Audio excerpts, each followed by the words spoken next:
करने के लिए, यूज करने के लिए हमें फॉर्मेलिटीज ऑब्जर्व करना होगा, वो फॉर्मल कम्युनिकेशन है। और फॉर्मेलिटी का मतलब हो गया रूल्स एंड रेगुलेशंस। तो यहाँ पे हम लोग जहन थोड़ा क्लियर कर लें। अब आगे बढ़े, प्रेजेंटेशन स्किल्स में कंपोनेंट्स कितने होते हैं। हमने यहाँ पे 3 कंपोनेंट्स में, इसको आप स्क्रीन पे देख रहे हैं, 3 कंपोनेंट लिखा हुआ है, लेकिन हम इस 3 में से एक को अभी हटा देते हैं, आप सिर्फ 2 पे आ जाइए। एक प्रेजेंटेशन के अंदर स्क्रीन पे लिखा हुआ प्रेजेंटेशन स्किल्स। प्रेजेंटेशन स्किल्स में हमने 3 कंपोनेंट्स लिखा है, components of presentation, content of presentation and audience of presentation. अब इसमें से सिर्फ अभी 2 पे डिस्कशन करेंगे। और प्रेजेंटेशन को मान लीजिए, प्रेजेंटेशन में सिर्फ 2 हिस्सा होता है। एक हिस्सा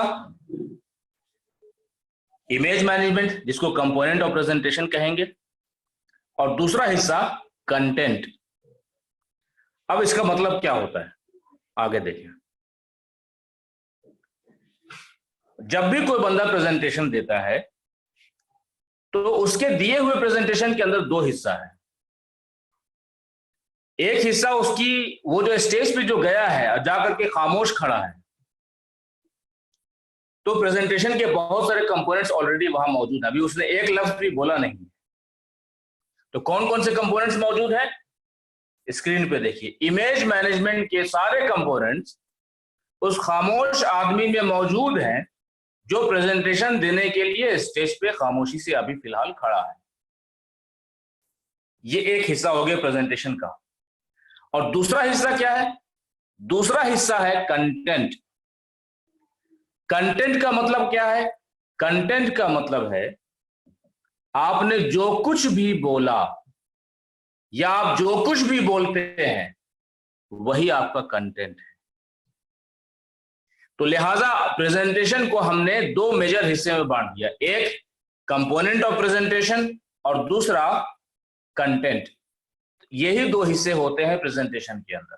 इस बात को जहन में क्लियर कर लीजिए। प्रेजेंटेशन के अंदर 2 हिस्सा होता है, एक हिस्सा कंपोनेंट ऑफ प्रेजेंटेशन और दूसरा हिस्सा कंटेंट। अब आ जाइए कंपोनेंट ऑफ प्रेजेंटेशन पे। कंपोनेंट ऑफ प्रेजेंटेशन का मतलब स्टेज पे जाके खड़े होना।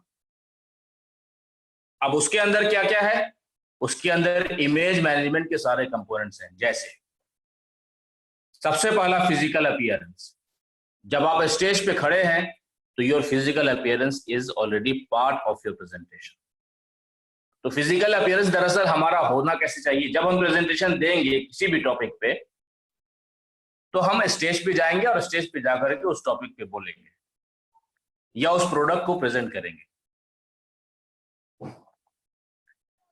तो जब हम स्टेज पे जाएंगे तो स्टेज पे जाने के बाद हमारे प्रेजेंटेशन का पहला कंपोनेंट है फिजिकल अपीयरेंस। और वो कैसा होना चाहिए, that should B formal. Formal dress होना चाहिए। फॉर्मल ड्रेस का मतलब क्या है, शर्ट्स, पैंट्स और आयरन किया हुआ और पॉलिश्ड शूज, जूता कैसा, पॉलिश किया हुआ। हेयर स्टाइल कैसा कैसा, फॉर्मल, बाल झाड़ा हुआ। और अगर लेडीज पार्टिसिपेंट हैं, प्रेजेंटर हैं, तो उनके लिए भी फॉर्मल कपड़ा जैसे सूट और खास तौर पे फिर सूती कॉटन सूट, ताकि उससे एक डिसेंट प्रेजेंटेशन क्रिएट हो।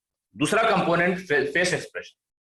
तो फेस एक्सप्रेशन के बारे में हमने ऑलरेडी कल हम लोगों ने पढ़ लिया है। This is already part of your presentation.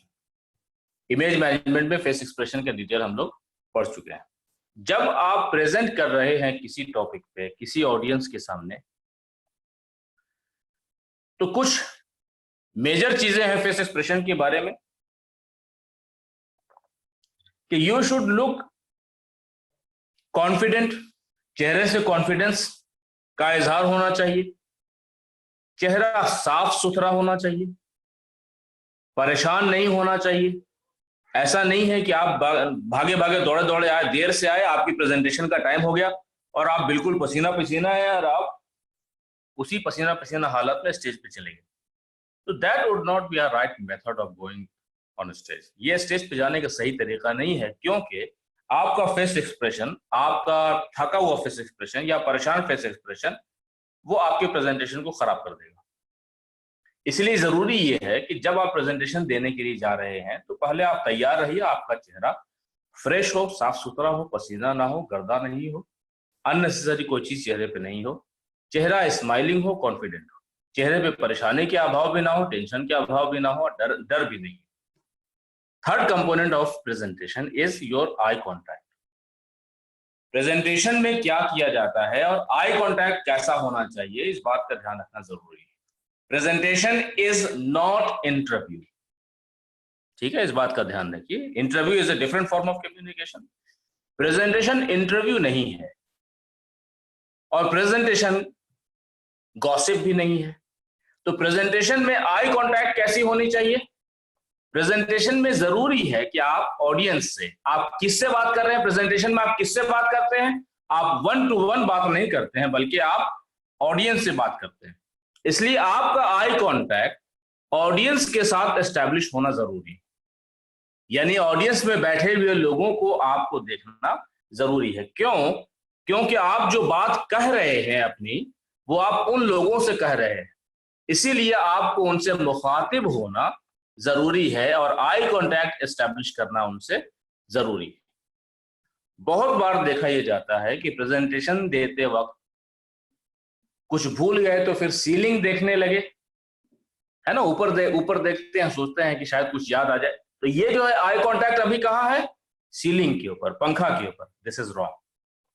फिर क्या होता है आई कांटेक्ट, फिर और कहां इसमें डिस्ट्रैक्शन आता है या प्रॉब्लम आती है? तो आई कांटेक्ट में खिड़की के बाहर देख रहे हैं, या दरवाजे पे देख रहे हैं, या आंख बंद करके बोल रहे हैं, या निगाह बहुत नीची झुकाए हुए, isn't it? तो इस तरीके से इस बात का ध्यान रखना है कि हमारा जो आई कांटेक्ट है वो इनअप्रोप्रिएट ना हो, कहीं ऊपर ना हो, कहीं नीचे ना हो, कहीं खिड़की पे ना हो, कहीं दरवाजे पे ना हो, और कहीं आंख बंद ना हो, बल्कि से we should establish eye contact with the audience. अब अगला कंपोनेंट प्रेजेंटेशन का, that is body language. Body language while you are doing presentation, जब आप प्रेजेंटेशन कर रहे हैं उस वक्त आपकी बॉडी लैंग्वेज कैसी होनी चाहिए और क्या क्या होना चाहिए। जब आप स्टेज पे आ चुके हैं ऑलरेडी, स्टेज पे मान लिया कि अगर आप क्लास में हैं, क्लास में आपका अब नाम आया है और अब आप वहां से चेयर से उठ करके आप स्टेज पे आएंगे, तो उठ करके आने का जो हिस्सा है वो भी आपकी बॉडी लैंग्वेज में शुमार हो जाएगा। और जब आप स्टेज पे आ गए तो उस वक्त आपकी बॉडी लैंग्वेज भी शुमार होगी प्रेजेंटेशन। अब प्रेजेंटेशन में मान लिया कि ये जरूरी नहीं है कि हमेशा आपके साथ वैसा हो, लेकिन इन केस, क्योंकि हो सकता है कि अभी सुनने वालों में बहुत सारे स्टूडेंट होंगे जो क्लास अटेंड करते होंगे, अगर आप स्टूडेंट्स के दरमियान में से चेयर मूव करके अगर आप आ रहे हैं, तो इस बात का ध्यान रखिए जब आपका नंबर आया और जब आप चेयर पर से उठ रहे हैं तो डू नॉट मेक नॉइज। आप चेयर से उठते वक्त या चेयर पे बैठते वक्त या चेयर मूव करते वक्त डू नॉट मेक नॉइज। आप धड़ाम धुड़ुम, चेयर में चोट लगी, चेयर गिर गई, चेयर पटका गई, या टेबल जोर से हमने खींचा और कां क्रिक की आवाज हो रही है, so be careful that these all are going to be included in your body language. और जब वहां से आप चल करके आ रहे हैं उस वक्त भी आप इस बात का ध्यान रखिए कि जब आप चल करके आ रहे हैं तो कहीं आप किसी और चेयर से डैश ना कर जाएं, पास में बैठे हुए स्टूडेंट्स के साथ रगड़ते हुए नहीं आए। These all are part of your body language. अब now come on the stage, आप स्टेज पे आ गए। जब आप स्टेज पे आ गए तो अब क्या है, आप कौन कौन सी बॉडी लैंग्वेज है जो आपके बॉडी का कंपोनेंट है फिलहाल? तो आप खड़े हैं, standing. You need to stand straight. कैसा खड़े होना है? स्ट्रेट खड़े होना है, बॉडी लैंग्वेज स्ट्रेट होगी। इस बात का ध्यान रखिए कि कमर में लचक ना हो, एक पैर पे खड़े होने की, कभी कभी आप खड़े होते हैं तो एक पैर पे फिर ज्यादा भार देते हैं। जब एक पैर पे ज्यादा भार देते हैं तो हो सकता है कि पता चले कि हाँ ये बंदा अभी एक पैर पे खड़ा है। फिर कभी कभी नर्वसनेस की वजह से भी ऐसा होता है कि कभी इस पैर पे हैं, कभी इस पैर पे हैं, कभी इस पैर पे हैं, कभी इस पैर पे हैं, और आपकी बॉडी को देख करके पता लग रहा है कि आप बार बार पोस्चर चेंज कर रहे हैं। तो कंट्रोल दिस बॉडी लैंग्वेज, इस बॉडी लैंग्वेज को कंट्रोल करना है। और बॉडी लैंग्वेज कैसी होगी? Stand straight, confident. Do we understand this? उसके साथ साथ आपकी बॉडी लैंग्वेज के कंपोनेंट और क्या होंगे? जैसे अगर आप फ्री हैंड प्रेजेंटेशन देने के लिए आए हैं, तो फ्री हैंड प्रेजेंटेशन अगर देने के लिए आए हैं तो इस बात का ध्यान रखिए कि अगर आपको जरूरत है कि कंटेंट पे हेल्प लेने की, तो आप अपने पास एक छोटा सा चिट बना करके रख सकते हैं जिसका आप इस्तेमाल कर लें प्रेजेंटेशन के दौरान देखने के लिए। अब उस वक्त कोई डायरी या कोई बड़ा सा पेज या कोई रजिस्टर लेकर के स्टेज पे आना, वो आपकी बॉडी लैंग्वेज को खराब करेगा। इन बातों का ध्यान रखें। कभी अगर डाइस ऑलरेडी आपके पास है और डाइस है तो डाइस के ऊपर आप डायरी रख सकते हैं, उसमें फिर दिक्कत नहीं, आपकी बॉडी लैंग्वेज खराब नहीं होगी। लेकिन मान लिया कि डाइस नहीं है, तो फिर उस वक्त आपको यह ध्यान रखना है कि कहीं डॉक्यूमेंट की वजह से आपकी बॉडी लैंग्वेज खराब ना हो जाए। तो इस बात का ध्यान रखना है। उसके साथ बॉडी लैंग्वेज में और क्या होता है, प्रेजेंटेशन के दौरान कभी कभी झिझक होती है तो फेस एक्सप्रेशन पे भी उसका असर आ जाता है। कभी कभी आंख के मूवमेंट में असर आ जाता है, ऊपर देखते हैं, नीचे देखते हैं, दाना बाएं देखते हैं, घबराहट होती है, या चेहरा बनाने लगते हैं, या मान लिया कि कोई गलती हो गई तो गलती का एक्सप्रेशन भी कर देते हैं चेहरे से। तो उन चीजों पे कंट्रोल रखने की जरूरत है। अगर मान लिया कोई गलती अगर गलती हो गई और आपको लगे गलती हो गई, तो फिर उसके लिए वहां पे अपने फिर फर्दर दोबारा गलती करने की जरूरत नहीं है। या फेस एक्सप्रेशन, गलती का एहसास, जैसे दांत से जुबान निकाल के दांत से दबाते हैं कि गलती हो गई, ऐसा आमतौर पे करते हैं अगर गलती हो जाती है आम दिनों में। तो वैसा स्टेज पे जाकर के प्रेजेंटेशन के दौरान वैसा एक्सप्रेशन बिल्कुल ना करें। बॉडी से भी बिल्कुल अपनी गलती का दोबारा से एक्सप्रेशन ना करें। हाथ का मूवमेंट, इस पे भी कंट्रोल रखने की जरूरत है कि हाथ का मूवमेंट भी काफी कंट्रोल्ड हो। कुछ लोगों को बात करने के दौरान कंधा ऊपर नीचे करने की आदत है। ये कभी कभी हो सकता है कि आप किसी नेशनल टीवी पे किसी जर्नलिस्ट को आपने देखा होगा कि बात करने के दौरान बहुत ज्यादा हाथ पैर उछाल उछाल के बात करते हैं और कंधा हिला हिला के बात करते हैं।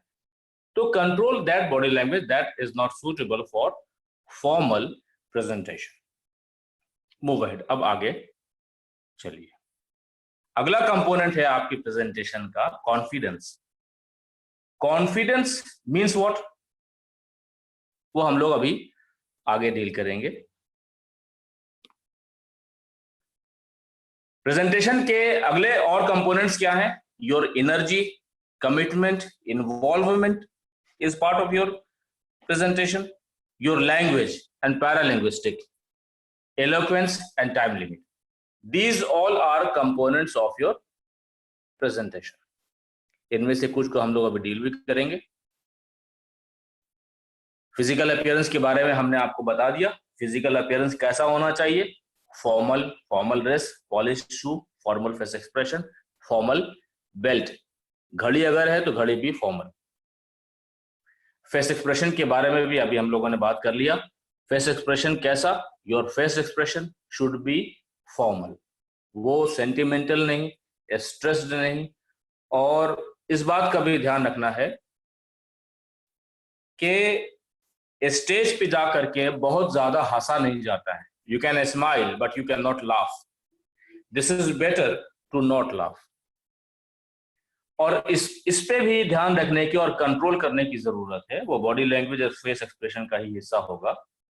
कभी कभी ऐसा होता है, या बहुत सारे लोगों के साथ ऐसा होता है, कि जब आप उनसे बात करने के लिए जाएंगे या वो स्टेज पे आएंगे तो स्टेज पे आने के बाद बहुत मुस्कुराएंगे, बहुत हंसेंगे। तो एक्चुअली वो क्या है?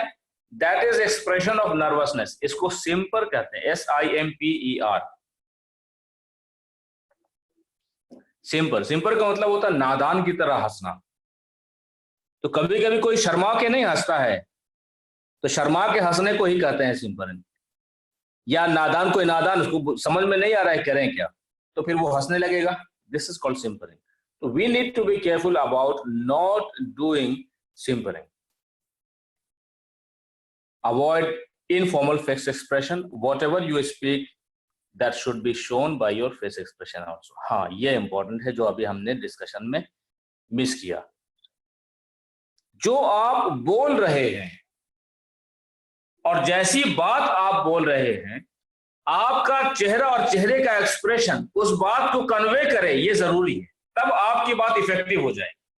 जैसे आप हमको देख रहे हैं या हमारी आवाज अभी सुन रहे होंगे सिर्फ शायद, या जब हम बात करते हैं आप वीडियो पे हमें देखते हैं, या अगर मेरा पूरा सेशन अगर वीडियो आ रहा होगा उस वक्त, या कोई भी हम स्पीकर्स में से कोई भी स्पीकर है, जब हम लोग बात कर रहे हैं तो जैसी बात हम लोग कह रहे हैं, हम लोगों के चेहरे का जो एक्सप्रेशन है वो उससे पता चल रहा है कि हम क्या बात कर रहे हैं। ऐसा नहीं होगा कि बात कुछ और है और चेहरे का एक्सप्रेशन कुछ और है, ऐसा नहीं है। तो जब भी हम या आप प्रेजेंटेशन के लिए स्टेज पे आए या किसी भी फॉर्मल कम्युनिकेशन में आए, खासतौर पर प्रेजेंटेशन के अंदर, तो आपका फेस एक्सप्रेशन आपके अल्फाज और आपकी बात के साथ होना चाहिए, और फेस एक्सप्रेशन से भी आपकी बात का इजहार होना चाहिए, पता चलना चाहिए। There should be movement of eye and eyebrows as per your topic changes. इसको एडिट कर लीजिएगा, as per your topic changes या as per your topics change, इसको ठीक कर लीजिएगा। जैसे जैसे टॉपिक चेंज हो रहा है या टॉपिक के अंदर के कंपोनेंट्स आगे बढ़ रहे हैं, वैसे वैसे आपके फेस एक्सप्रेशन, आई मूवमेंट भी साथ में चलना चाहिए, जिससे पता चले कि हाँ टॉपिक मूव हो रहा है। टॉपिक में जब टॉपिक मूव हो रहा है तो सिर्फ कंटेंट आगे नहीं जाए, बल्कि आपकी पूरी body language, eye contact, face expression, full presentation के सारे कंपोनेंट्स, वो सारे कंपोनेंट्स आपकी बात के साथ होने चाहिए। आपके प्रेजेंटेशन के जितने कंपोनेंट्स हैं वो आपके कंटेंट के साथ साथ चलने चाहिए और कंटेंट को सपोर्ट करने वाले होने चाहिए। आई कॉन्टैक्ट, आई कॉन्टैक्ट हमने ऑलरेडी बात कर लिया है कि आई कॉन्टैक्ट हमें ऑडियंस के साथ एस्टैब्लिश करना है। बॉडी लैंग्वेज पे भी हम लोगों ने अभी बात किया, इसमें कुछ सजेशन है, दोबारा आप इसको देख लीजिए। नीड नॉट यूज डायरी, अगर फ्री हैंड कर रहे हैं तो डायरी को इस्तेमाल करना, या डायरी ले करके सामने में आना, डायरी खोलना, रजिस्टर खोल करके ऐसे पढ़ना या देखना, उससे हेल्प करना, this will spoil your body language, आपके प्रेजेंटेशन को कमतर कर देगा और आपकी बॉडी लैंग्वेज को बिल्कुल खराब कर देगा ऐसा कंडक्ट। तो अगर फ्री हैंड प्रेजेंटेशन अगर आप कर रहे हैं तो डायरी और रजिस्टर और बड़ा सा पेज लेकर के, मोड़ करके बड़ा सा पेज लेकर के ना जाए कभी भी। अगर फ्री हैंड कर रहे हैं तो छोटा छोटा चिट बना लें जिससे आपकी बॉडी लैंग्वेज खराब ना हो। लेकिन अगर डाइस है तो फिर वहां पे आप डायरी ले जा सकते हैं, जिसकी हेल्प की वजह से आपकी बॉडी लैंग्वेज खराब नहीं होगी। अब ये ध्यान रखिए कि जब आप प्रेजेंटेशन ऑडियंस के सामने दे रहे हैं तो बॉडी लैंग्वेज पे इतना कंट्रोल आप रखिए कि बातचीत करने के दौरान ऑडियंस की तरफ पीठ ना कीजिए, क्योंकि जब आप बात जिससे कर रहे हैं उसके तरफ आपका चेहरा होना चाहिए, पीठ नहीं होनी चाहिए। इस बात का ध्यान रखिए। और खड़े होने का तरीका, stand straight, control gesticulation, control emotional expression, ये हम लोगों ने अभी ऑलरेडी बात कर लिया। कॉन्फिडेंस पे बात कर रहे थे कि जब स्टेज पे हम आए तो बहुत बार हो सकता है कि नर्वसनेस होती है, जिनको प्रेजेंटेशन देना नहीं आता है या जो अभी अभी अभी सीखेंगे, पब्लिक स्पीकिंग स्किल्स उन्होंने सीखा नहीं है, अब सीखना चाहते हैं, तो पब्लिक स्पीकिंग स्किल्स में प्रेजेंटेशन, स्टेज पे आकर के कोई भी स्पीच देना या पर्सनल इंट्रोडक्शन देना या प्रेजेंटेशन देना किसी टॉपिक पे, ये पब्लिक स्पीकिंग स्किल्स के फॉर्म है।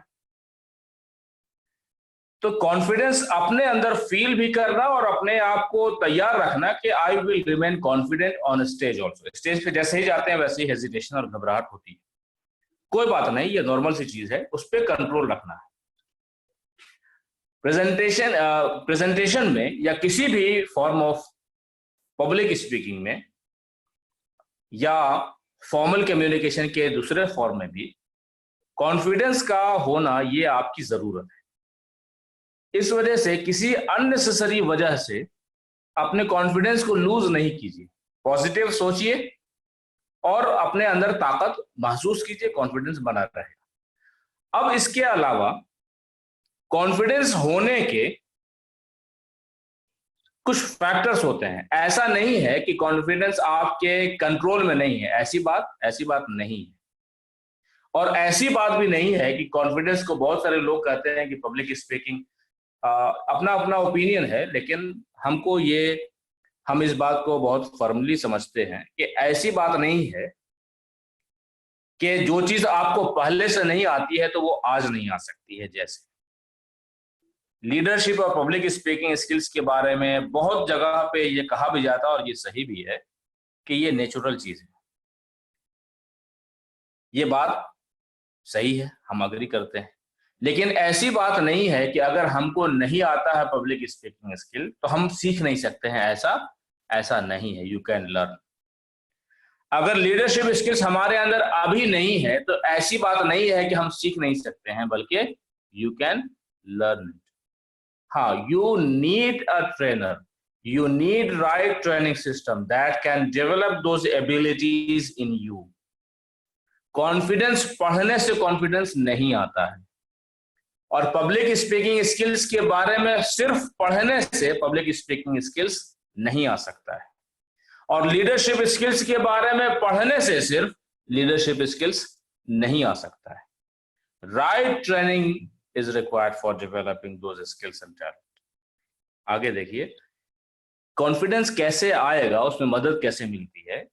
जिस टॉपिक पे आपको बोलना है उस टॉपिक को अच्छी तरह से स्टडी कीजिए।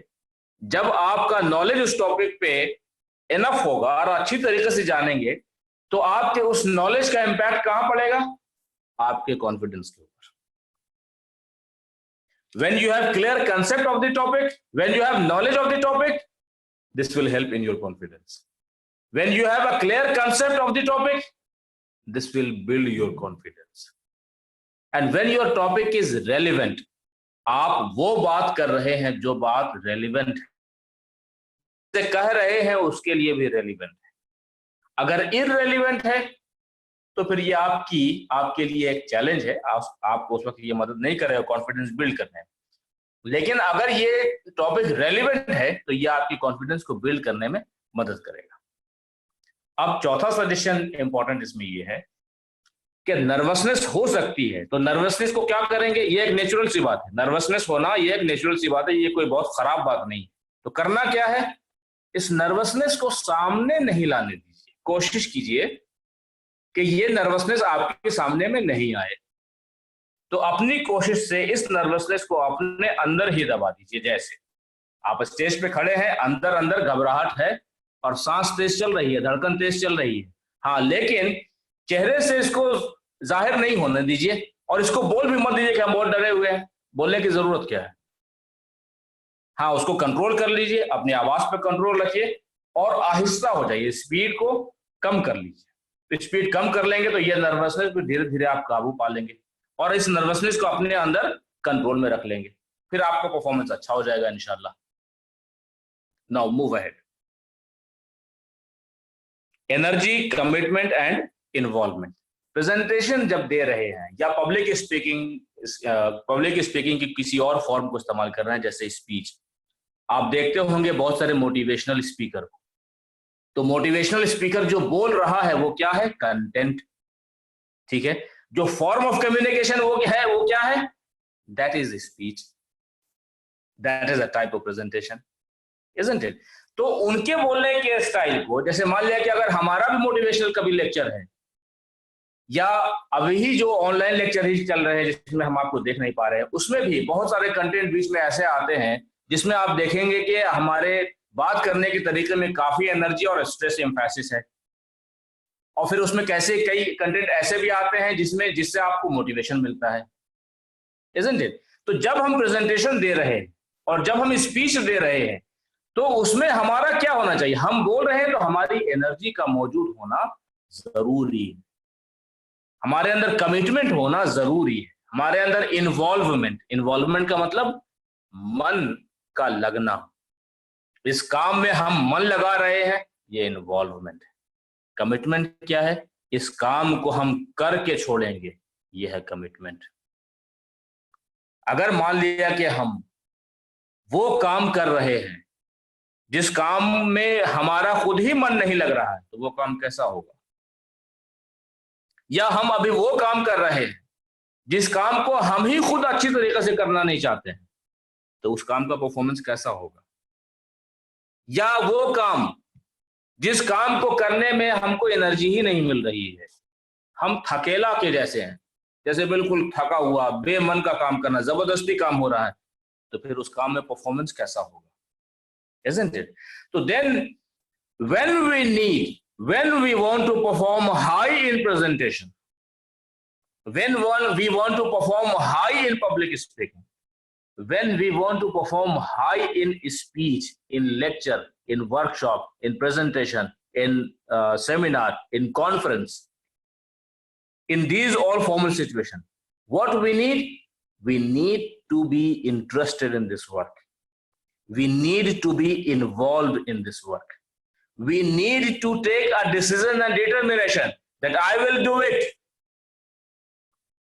And we need to put efforts and we need to, अगर हम कोशिश इसमें लगा रहे हैं तो ये कोशिश दिखाई देगी, हमारे काम करने के अंदाज से हमारी energy झलकेगी। If there is a spark in your personality, that will spark from your personality. तुम्हारी पर्सनैलिटी में आग अगर है तो चिंगारी तुमसे छूटेगी, लेकिन आग अगर है ही नहीं तो न चिंगारी, न आग, न असर, न परफॉर्मेंस।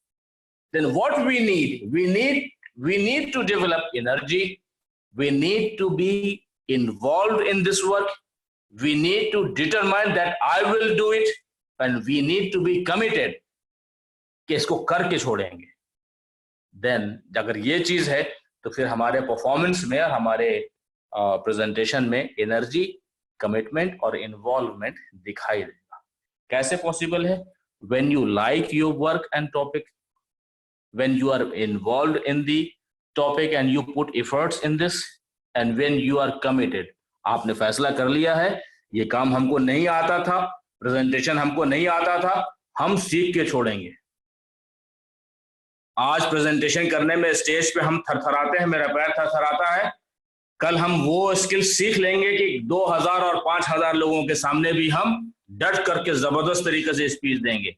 आज हम एक आदमी और एक छोटी सी ऑडियंस के सामने अगर थरथराते हैं तो अपने मन में यह फैसला पैदा करना जरूरी है कि आज हम थरथरा रहे हैं, कल हम ऑडियंस के अंदर एनर्जी भर देंगे हम अपने परफॉर्मेंस की वजह से। We need to do this type of determination, we need to take this type of decisions for ourselves। ऐसा कमिटमेंट ये अब आपके अंदर की बात है, ये बाहर की चीज नहीं, ये अंदर की। Move ahead now. अब जो आपके प्रेजेंटेशन के कंपोनेंट हैं वो क्या है? लैंग्वेज एंड पैरालैंग्विस्टिक एस्पेक्ट्स, जो हम लोगों ने कल बात किया था।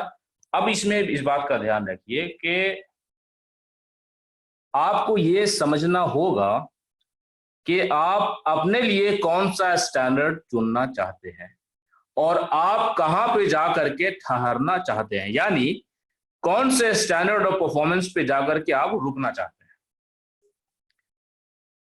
आज अगर आप कमजोर हैं लैंग्वेज में या परफॉर्मेंस में या कॉन्फिडेंस में या लीडरशिप स्किल्स में या किसी भी क्वालिटी में, या जिस प्रोफेशन में आप आज इंटर कर चुके हैं आज कम जानते हैं, तो इसका मतलब ये नहीं है कि आप यहीं पे रुक जाइए। आपको अपने लिए अपना एक स्टैंडर्ड तय करना चाहिए कि I will take my self to this height at least. हम अपने आप को इस लेवल पे लेकर के जाएंगे कम से कम। तो अब जहन में अपने वैसा ख्याल पैदा करने के बाद खुद स्टैंडर्ड सेट करना है कि आज मान लिया कि हमको ये लैंग्वेज आधी आती है, कम आती है, थोड़ी सी आती है, तो भी आज भी हम कोशिश करेंगे, हाँ, लेकिन कल हम इस चीज को अच्छी तरीके से सीख लेंगे। ताकि हमेशा हम गलती के साथ परफॉर्मेंस नहीं करें, बल्कि गलती को खत्म कर लें अपने परफॉर्मेंस में। तो जब प्रेजेंटेशन के अंदर हमारा सजेशन लैंग्वेज और पैरालिंग्विस्टिक एस्पेक्ट्स में हमारा सजेशन ये है कि develop speak correct language. Language कैसी बोलनी है? Correct language. आज हमको अगर नहीं आता है तो हम सीखेंगे, उसको इंप्रूव कर लेंगे और हम रुकेंगे वहीं पे जाकर, अपनी लैंग्वेज को इंप्रूव कर लेंगे ताकि हम उर्दू में बोलें, हिंदी में बोलें, अंग्रेजी में बोलें, हम करेक्ट बोलें। तो करेक्ट लैंग्वेज तक अपने आप को लेकर के जाना। हाँ, ये सिर्फ एक प्रेजेंटेशन की बात नहीं है, दिस विल टेक टाइम। तो क्या ध्यान रखना है? Your language should be correct. हाँ, your language should be concise and structured. Concise होना चाहिए, बहुत ज्यादा डिटेल्ड नहीं, बल्कि सिर्फ उतना जितने की जरूरत है। और तीसरा, डायरेक्ट टू द पॉइंट। जो बात कहनी है वो बात सीधा कही। और क्या एस्पेक्ट होना चाहिए आपकी लैंग्वेज में? आवाज आपकी सुनने के लायक होनी चाहिए। इतना आहिस्ता ना बोलें कि ऑडियंस सुन ही ना पाए। फिर आवाज में क्लैरिटी होना जरूरी है ताकि जो आप बोल रहे हैं वो साफ साफ सुनाई दे। और अगला, पोलाइट इन टोन। आवाज में कॉन्फिडेंस तो हो, लेकिन आवाज में कर्टियसनेस, कर्टसी और पोलाइटनेस मौजूद हो। ये पैरालिंग्विस्टिक एस्पेक्ट हैं जो प्रेजेंटेशन के लिए, प्रेजेंटेशन के कंपोनेंट है और होना चाहिए। आपके प्रेजेंटेशन अच्छा बनाने में इस चीज की जरूरत है। एलोक्वेंस। एलोक्वेंस हमेशा प्रेजेंटेशन की जरूरत नहीं है, हमेशा ये प्रेजेंटेशन की जरूरत नहीं है। ये पब्लिक स्पीकिंग स्किल्स में भी सबसे ऊंचे लेवल की चीज है। एलोक्वेंस का मतलब होता है बहुत फ्लुएंट और बहुत ही इन्फ्लुएंशियल स्पीच देने की सलाहियत। तो हर प्रेजेंटेशन में you do not need it, but why I have mentioned this? Because one day you have to develop eloquence in your personality. आपको एक दिन आइंदा अपने अंदर ये क्वालिटी पैदा करके छोड़ना है। कौन सी quality? Eloquence. What is meaning of eloquence? Ability to speak और write fluently combined with the ability to persuade and convince, यानी influential public speaking skills। जब आप ऑडियंस के सामने, 10 ऑडियंस के सामने या 20, 50 या 100 या हजारों के सामने जब आप बोलिए तो आप रुक रुक के, अटक अटक के नहीं, बल्कि फ्लुएंटली बोल सकिए। और कैसी बात बोल सकिए? रेलेवेंट बात बोल सकिए, ताकि आपकी बातों का असर हो सके लोगों के ऊपर। जब आप तेजी से फ्लुएंटली बोल पाए और आपकी बातों में असर पैदा हो जाए तो आपके उस पब्लिक स्पीकिंग स्किल को क्या कहेंगे? एलोक्वेंस। तो हमारा सजेशन ये है कि अपने लिए ये टारगेट भी फिक्स करें कि प्रेजेंटेशन स्किल्स में एलोक्वेंस भी हासिल करना है। हाँ, फर्स्ट स्टेज में this is not necessary for you. 2 suggestions इसमें क्या है? Deliver your presentation with passion and remember your lofty aim। देखिए, ये राज खोलने की बात है। कैसे एलोक्वेंस पैदा हो जाएगा आपकी प्रेजेंटेशन के अंदर या आपकी पब्लिक स्पीकिंग के अंदर? Deliver your presentation with your passion। Passion का मतलब समझते हैं? पैशन का मतलब होता है आपके अंदर की आग, इनर फायर। पैशन का दूसरा उर्दू में मीनिंग आप कह सकते हैं जबरदस्त मोहब्बत। तो किस चीज से? जिंदगी के मकसद से। किसी चीज से आपका जबरदस्त लगाव जिंदगी के मकसद से, इंसानों की मोहब्बत से, लोगों के सर्विस के जज्बे से, या इंसाफ के जज्बे से, या अल्लाह की मोहब्बत से, या सेंस ऑफ सेल्फ रिस्पॉन्सिबिलिटी, या सेंस ऑफ सोशल रिस्पॉन्सिबिलिटी, या सेंस ऑफ नेशन बिल्डिंग, या sense of accountability towards Allah. These all are what? These all are the factors that can create passion in your personality। जिस topic को या जिस काम को आपने चुना है, आप उस काम को बहुत जोरदार तरीके से चाहते हैं और पसंद करते हैं, तो फिर उसमें आप अपने पैशन को डिलीवर कर सकते हैं। तो फिर आपके परफॉर्मेंस के अंदर क्वालिटी और स्पीड बढ़ जाएगी। और क्या सजेशन है? Attract attention of audience towards your presentation. जब आप प्रेजेंटेशन अच्छा और एनर्जी और पैशन के साथ करेंगे तो ऑडियंस का अटेंशन आपके ऊपर आएगा। अगला कंपोनेंट है क्रोनोमिक्स। तो क्रोनोमिक्स का मतलब है टाइम लिमिट। जो टाइम लिमिट दिया जाए, जैसे मान लिया कि 10 मिनट का प्रेजेंटेशन है तो 10 मिनट के अंदर कंप्लीट कर लीजिए, 5 मिनट का प्रेजेंटेशन है तो 5 मिनट के अंदर कंप्लीट कर लीजिए। हाँ, इसमें ध्यान ये रखना है कि 5 मिनट का प्रेजेंटेशन है तो आप 2 मिनट में उसको फिनिश नहीं कर दीजिए, उसमें भी प्रेजेंटेशन खराब हो जाएगा। तो ना कम ना ज्यादा, बराबर होना चाहिए। अब आगे आप आ जाइए, बहुत ज्यादा इंपॉर्टेंट और पूरे प्रेजेंटेशन के अंदर जो सबसे ज्यादा डिफिकल्ट एस्पेक्ट है, वो स्टेज पे जाना दरअसल नहीं है, वो कॉन्फिडेंस और पब्लिक स्पीकिंग का डर नहीं है। सबसे ज्यादा डिफिकल्ट काम है यही, कंटेंट ऑफ प्रेजेंटेशन। बोलें क्या, ये चीज इंपॉर्टेंट है। तो इसमें हमने आपको एक स्ट्रक्चर दिया है कि बोलने का एक स्ट्रक्चर होता है, किस तरीके से जो कुछ आप बोलते हैं उसको कंटेंट कहते हैं। और सबसे ज्यादा डिफिकल्ट दरअसल बोलना ही होता है। क्या बोलें, कैसे बोलें, तैयारी कैसे करेंगे, उसमें सीक्वेंस ऑफ इंफॉर्मेशन क्या होगी, यही इंपॉर्टेंट है कंटेंट में। और जब आपको यही मालूम होता है कि हमको बोलना क्या है और कैसे बोलना है, तो फिर आपको कॉन्फिडेंस भी हाई है और आपकी बात भी इन्फ्लुएंशियल हो जाएगी। तो अब हम आपको स्ट्रक्चर दे रहे हैं कि अगर कुछ भी बोलना है, किसी भी टॉपिक पे बोलना है, तो वो क्या बोला जाता है और कैसे बोला जाता है। हमने आपको पर्सनल इंट्रोडक्शन पे एक स्ट्रक्चर दिया था। बोलने के लिए क्या किया था हमने आपको एक स्ट्रक्चर दे दिया था, एक सिस्टम दे दिया था कि तुम अपने बारे में अगर कुछ बोलोगे तो क्या बोलोगे, तो सबसे पहले ये बोलोगे, ये बोलोगे, ये बोलोगे, ये बोलोगे, ये बोलोगे। इसमें एक सीक्वेंस और स्ट्रक्चर होना चाहिए। उसी तरीके से जब भी आप प्रेजेंटेशन देंगे कहीं भी, तो उसमें एक स्ट्रक्चर होना चाहिए। और वो स्ट्रक्चर क्या है, इस स्ट्रक्चर को देख लीजिए। सबसे पहला एक्नॉलेजमेंट, दूसरा इंट्रोडक्शन। तो इंट्रोडक्शन में क्या होता है, जो ऑडियंस आपको सुन रही है उनको वेलकम कहिए। उसके बाद आप कौन है, इंट्रोड्यूस योरसेल्फ। और दूसरा, इंट्रोड्यूस योर टॉपिक, अपने टॉपिक को इंट्रोड्यूस कीजिए। अब आगे क्या है, associate the topic with the audience. इसको अभी आप रहने दीजिए, ये आपके लिए थोड़ा डिफिकल्ट हो सकता है, अभी आप रहने दीजिए। अब आगे आ जाइए कि स्ट्रक्चर ऑफ कंटेंट में अब आगे और क्या बोला जाता है। तो आगे बोला जाए जो टॉपिक है उसका मीनिंग, उसका definition.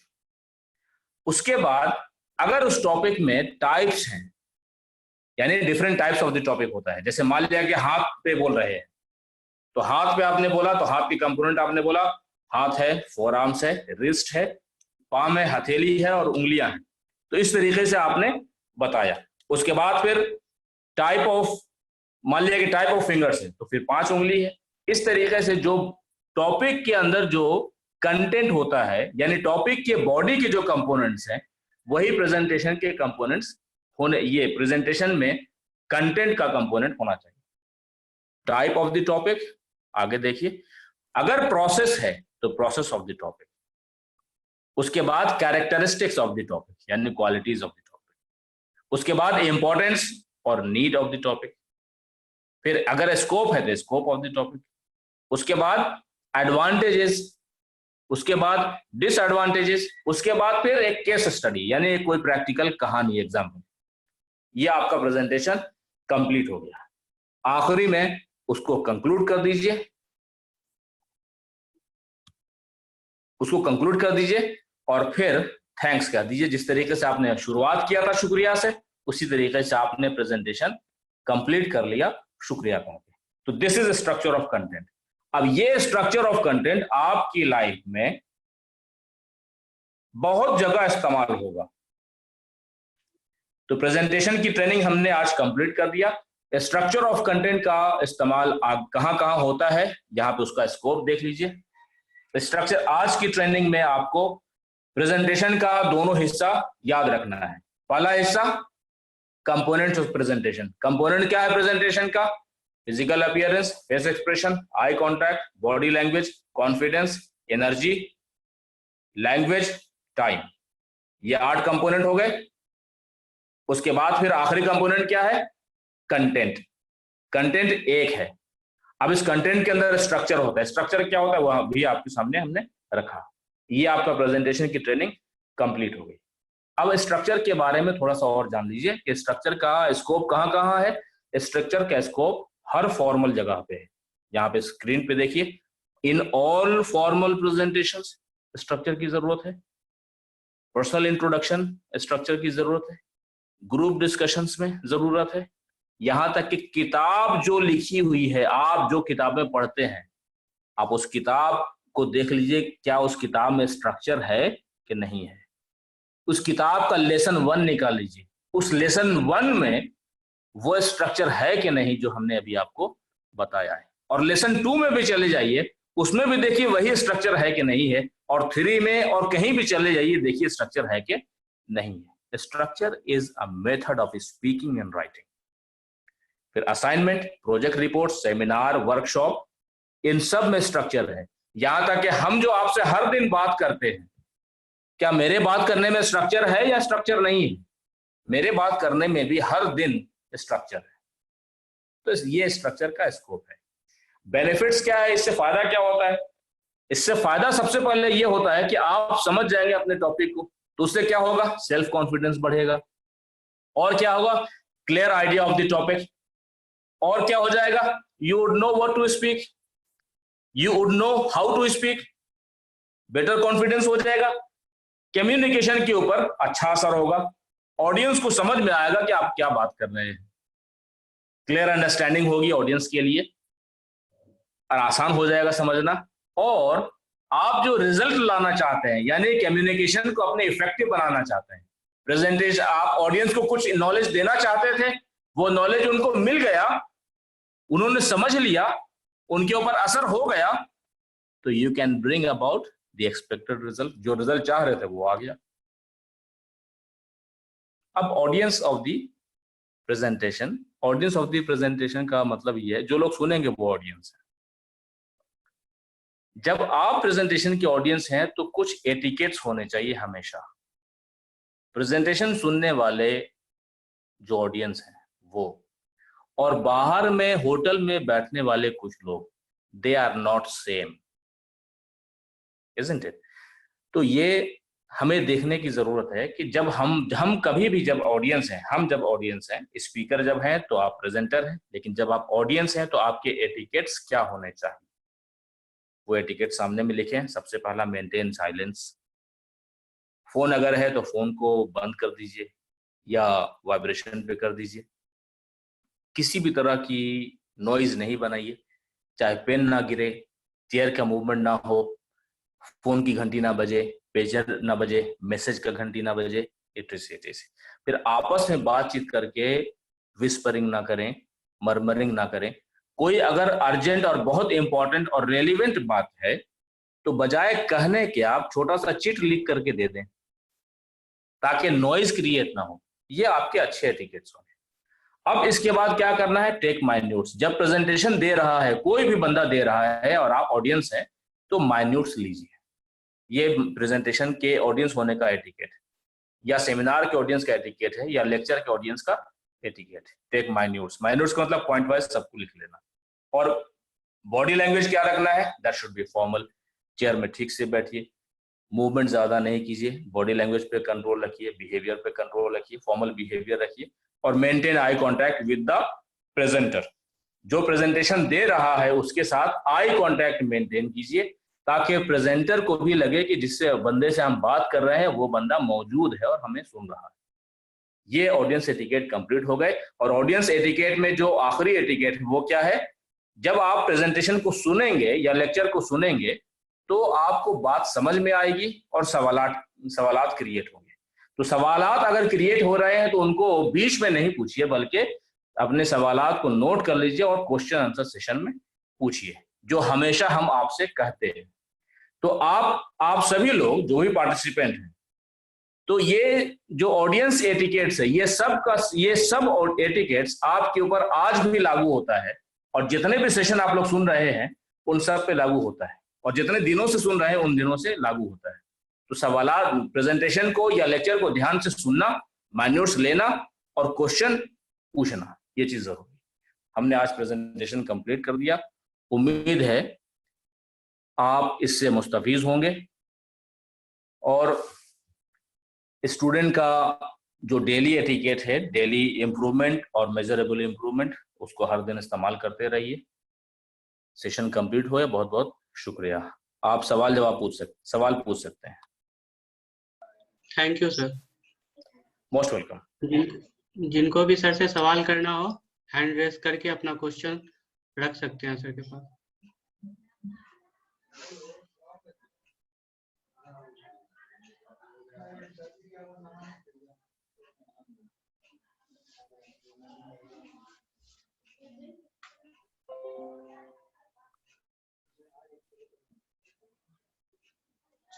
Anybody who is there to ask questions?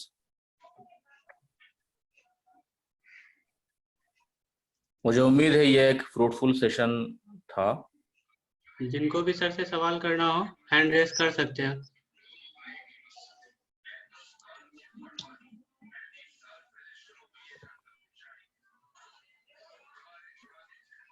Ji sir, मेरी आवाज जा रही है सर? जी आपकी आवाज आ रही है, क्लियर है।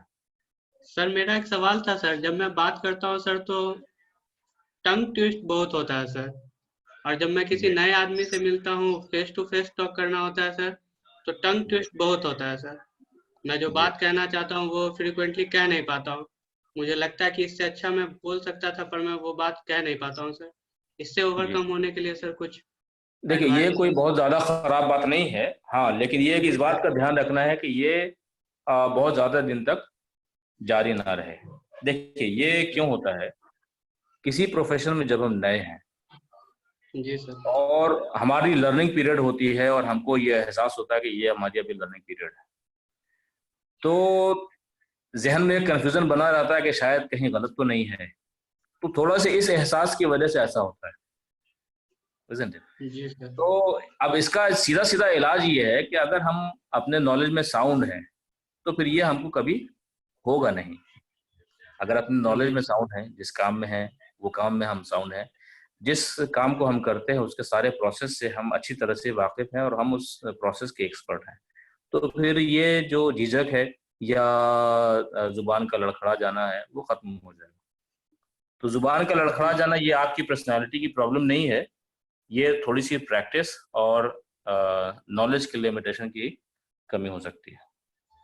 जी सर, थैंक यू। और जहाँ तक लैंग्वेज की बात है, इसमें हम और थोड़ी बहुत बात ऐड कर दें। जहाँ तक लैंग्वेज की बात है कि अगर मान लिया कि कोई बंदा या कोई भी कैंडिडेट वो इंग्लिश लैंग्वेज में इस तरीके से मान लिया कि लड़खड़ाते हैं, तो वो भी limitation of language and practice है, वो limitation of knowledge and practice है। आप उस पर प्रैक्टिस करेंगे तो आपकी जुबान साफ हो जाएगी। हम लोग भी जब पढ़ाई का हमारा ज़माना था तो हमारी रिटन लैंग्वेज बहुत अच्छी थी, हम बहुत अच्छी तरीके से लिखते थे, कोई भी गलती नहीं करते थे, लेकिन हमने बोलने की प्रैक्टिस नहीं किया था और जब बोलते थे तो फिर थोड़ी बहुत गलतियां करते थे। हाँ, लेकिन फिर जब प्रैक्टिस करने लगे तो प्रैक्टिस करने का तरीका ये था कि फिर चूंकि शौक हो गया था बोलने का, पढ़ने का शौक हो गया था, इस वजह से प्रैक्टिस करने के सेशन में एक सेशन ये था हमारा कि खुद ब खुद बोलते थे, खुद ब खुद, किसी कोचिंग वोचिंग में जाने की जरूरत नहीं पड़ी, खुद ब खुद बोलते थे और किसी टॉपिक पे ले लिया या खुद ही ब खुद बातचीत कर रहे हैं और बहुत जोर जोर से बातचीत कर रहे हैं, तो उसमें वो आप तन्हाई में कर सकते हैं तो आसानी होगी, सबके सामने करेंगे तो थोड़ा शायद दिक्कत हो सकती है। जी सर, शुक्रिया सर। कामरान, आप अपना क्वेश्चन रख सकते हैं सर के पास। Yes please. अस्सलाम वालेकुम सर। वालेकुम अस्सलाम। सर मेरा क्वेश्चन एलोक्वेंस वो जो टॉपिक है उससे था। जैसा कि आपने बोला था कि कोशिश करनी चाहिए फ्लुएंटली बोलने और लिखने के लिए, तो बाज़ दफ़ा ऐसा होता है कि हम अपनी मूड ऑफ मतलब हमारा जो मादरी लैंग्वेज है उससे हट के हम लोग बेहतर परफॉर्मेंस करने के लिए बोलते हैं, तो उस समय क्या होता है हम लोग बहुत ज़्यादा इटकते हैं क्योंकि उसके ऊपर कमांड नहीं है उस लिंग्विस्टिक सब्जेक्ट के ऊपर, तो उससे बचने के लिए क्या करना चाहिए सर? नहीं, बचने का मतलब इटकने से बचने के लिए और नहीं, किस बात मतलब से बचने के लिए? वही इटकने से बचने के लिए, फ्लुएंटली बोलने के लिए और फ्लुएंटली लिखने के लिए आइदर्स या हम अपने मदर लैंग्वेज के ऊपर ही कमांड रख करके वो प्रेजेंटेशन कर सके, बेहतर है वो, या फिर उस सूरत में अगर इंग्लिश में करते हैं या फिर अदर्स लैंग्वेज में, देखिए, तो पहली चीज तो ये है, सबसे पहली बात ये है कि हमारा कम्युनिकेशन पहले इतना स्ट्रांग हो। जिस लैंग्वेज में हमें कमांड है, उस लैंग्वेज में पहले हम बोलने की उतनी एबिलिटी हासिल करें, यानी कि कम्युनिकेशन पहले स्किल हम सीखें और उस लेवल को जाकर के हम टच करें कि हम उस अपनी ही लैंग्वेज में, हिंदी में, उर्दू में, पहले किसी एक टॉपिक पे हम स्पीच दे सकें, प्रेजेंटेशन दे सकें, और वो टॉपिक हम ऐसा चुने जिस टॉपिक में मेरी जबरदस्त एनर्जी है, या जो टॉपिक इतना रेलिवेंट है कि पूरे देश में, पूरी दुनिया में, या पूरी इंडस्ट्री में, या पूरे स्टूडेंट जनरेशन के लिए रेलिवेंट है, और वो मेरे अंदर एक पैशन क्रिएट कर दे, मेरी जो अंदर की जो स्पार्क है, उस स्पार्क को डिलीवर करने का पहले रास्ता मिले। तो पहले तो अपने आप को उस लेवल तक ले जाना, without any bar of language, अंग्रेजी या किसी भी नई लैंग्वेज की बार को इस्तेमाल उसकी रुकावट से पहले अपने आप को पहले उस लेवल पे ले जाना, ये पहली रिक्वायरमेंट। अब उसके बाद फिर हम चाहते ये हैं कि हम इंग्लिश में भी उसी लेवल में या नई लैंग्वेज में भी उसी लेवल पे हम कम्युनिकेट कर पाए, तो फिर हमको उस लैंग्वेज को करेक्ट जानना और प्रैक्टिस करना जरूरी है। अगर हम अपनी मादरी जुबान हिंदी में या इंग्लिश या उर्दू में बहुत अच्छी, बिल्कुल फेरोशियस स्पीच दे सकते हैं, और हम चाहते हैं कि इंग्लिश लैंग्वेज में भी हम वैसी स्पीच डिलीवर कर सकें, उसके लिए जरूरी है कि हम करेक्ट लैंग्वेज को जानते हैं उस लेवल की। अगर मान लिया कि इसीलिए हमने बीच में वो शायद लैंग्वेज वाला सेक्शन चल रहा था, उसमें हमने कहा था कि अपने लिए हमें टारगेट सेट करना है कि हम रुकेंगे कहाँ पे जाकर के। बिगिनिंग इज नॉट एंड, है ना। हम शुरुआत जो आज कर रहे हैं ये तो हमारा एंड नहीं है जी सर, और शुरुआत इज नॉट बेस्ट। आज हम शुरू कर रहे हैं, हो सकता है कि हम कम जानते हैं, हाँ, लेकिन हमें अपना, अगर हमने टारगेट सेट किया है कि आई विल रीच देयर, कि हम उस स्टैंडर्ड पे पहुंचेंगे, जब हमने सेट किया है कि हम उस लेवल पे अपने आप को ले जाएंगे जिस लेवल पे हम इंग्लिश लैंग्वेज में भी वैसे ही फ्लुएंटली कम्युनिकेट करेंगे जिस एनर्जी और फ्लुएंसी के साथ उर्दू में हम करते हैं, तो जब हमने सेट किया तब फिर हम वहां पे जाने की तैयारी करेंगे। शुरुआत में गलती हो सकती है, लेकिन we need to know correct language and we need to do a lot of practice and we need to select right topics also. सही टॉपिक चुनिए जिस टॉपिक पे आपकी एक नेचुरल डिलीवरी होती है। मान लिया कि हम वैसे टॉपिक चुने, जैसे अगर आप हमसे अभी कहेंगे सर मोटिवेशनल लेक्चर दीजिए, तो आप 10,000 आदमी के सामने बोलिए, हम इंशाल्लाह ताला वैसे ही स्पीच देंगे और वैसे ही मोटिवेशन देंगे कि उनके अंदर एक आग लग जाएगी। लेकिन आप हम ही को कहिए कि सर आप साइंटिफिक स्टडी पे स्पीच दीजिए, तो फिर अब जो मेरी डिलीवरी और परफॉर्मेंस है वो बहुत लिमिटेड हो जाएगी। उसमें हम सिर्फ प्रेजेंटेशन दे सकेंगे, वो भी सीख करके, isn't it? तो इसलिए टॉपिक का सिलेक्शन वो होना चाहिए जो आपको एक नेचुरल डिलीवरी दे। जी सर, शुक्रिया सर। सारे लोग 10 मिनट का आप लोग को, थोड़ी देर के लिए 10 मिनट के लिए आप लोग रेस्ट ले लें या नमाज के लिए चले जाएं। जिनको नमाज पढ़ना है वो नमाज पढ़ लें, या जिनको 10 मिनट का ब्रेक लेना है वो ब्रेक ले लें। और फिर 10 मिनट के बाद डॉक्टर इफ़त मैम का क्लास स्टार्ट होगा जो कि इंग्लिश का है, तो 10 मिनट हम लोग रुक सकते हैं। उससे पहले सर, डॉक्टर कासिफ सर जी आलिया आफ्ताब क्वेश्चन पूछना चाह रहे हैं, तो उस 10 मिनट में हम लोग क्वेश्चन आंसर सेशन करते रहेंगे। जी ठीक। तो जो क्वेश्चन आ रहे हैं हमारे पास उनको देख लेते हैं, फिर क्वेश्चन नहीं रहेंगे तो हम लोग देख लेते हैं कैसे। 10 मिनट आप लोग नमाज के लिए ले सकते हैं। जिनके पास सवाल है वो सवाल पूछ सकते हैं। आलिया आफ्ताब आप सवाल कर सकती हैं आप अपना। जी सर, अस्सलाम वालेकुम। वालेकुम अस्सलाम रहमतुल्लाह। वालेकुम अस्सलाम। सर मेरा क्वेश्चन ये था कि अगर सामने वाला मुझसे कोई क्वेश्चन कर रहा है इंग्लिश में और मुझे उसका क्वेश्चन समझ आ रहा है, उसका आंसर भी मैं दे सकती हूँ, लेकिन है ना मेरे अंदर बहुत हेजिटेशन है कि कैसे उसका आंसर दूं। डर है कि ना शायद कहीं गलत हो जाए, लेकिन ना मैं हिंदी पे दे पा रही हूँ ना इंग्लिश में दे पा रही हूँ, तो इस चीज को दूर कैसे किया जाए, तो उसके बारे में आप बता सकते हैं? देखिए, अगर सवाल का जवाब आपके पास है, आप सवाल का मीनिंग भी समझ रही हैं और उसका जवाब जब आप हिंदी में बहुत अच्छी तरीके से दे सकती हैं, लेकिन आप चाहते हैं कि हम अंग्रेजी में सवाल का जवाब दें, यस सर। तो उसको अपने मुझसे लिए सर एक वो बंदिश इंग्लिश में नहीं पूछा बनाइए। गया, तो इसलिए मैं चाहती हूँ कि वो इंग्लिश में ही बोलूं। तो इसमें जो मेरा पहला सजेशन है, जी सर। पहला सजेशन ये है कि अपने आप को बंदिश में बांधिए नहीं। ये मेरा पहला सजेशन है। ये सजेशन मेरा इसलिए है because you are more important than any answer, you are more important than any language, you are more important than the questioner, isn't it? Then first, do not limit yourself. अपने आप को बांधिए नहीं कि हम अंग्रेजी में ही बोलेंगे, इसलिए कि सिर्फ अंग्रेजी में ही बोलेंगे और हमको अंग्रेजी अभी कम आती है, तो इसका मतलब ये है कि हम एक पुअर परफॉर्मेंस देने के लिए राजी हो गए, जबकि हम बहुत ज्यादा अच्छा परफॉर्मेंस दे सकते थे। तो ये पहला मशवरा है कि लिमिट करने की जरूरत नहीं है। अब दूसरी बात ये है कि यू कैन यूज इंग्लिश, यानी कि हिंदी प्लस इंग्लिश। और third suggestion, you should try to speak in English also. Speak slow to speak correct. ये 3 सजेशन हमने आपको दिया। अब चौथा सजेशन कि do not always test yourself or do not create a test for yourself by a person who is interested in demoralizing you.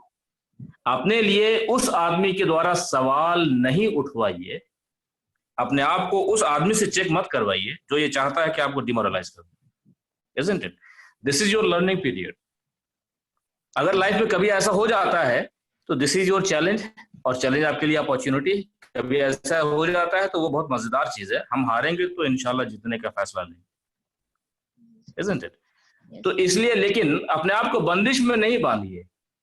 बंदिश में बांधने की बिल्कुल जरूरत नहीं है कि हम बहुत ज्यादा अच्छा कर सकते थे, लेकिन अंग्रेजी के करने के चक्कर में हमने अच्छा भी नहीं किया और अंग्रेजी भी ठीक से नहीं किया। Don't do that. उसमें स्टेप्स बना लिए। सबसे पहला प्रिंसिपल ये, आई विल परफॉर्म गुड।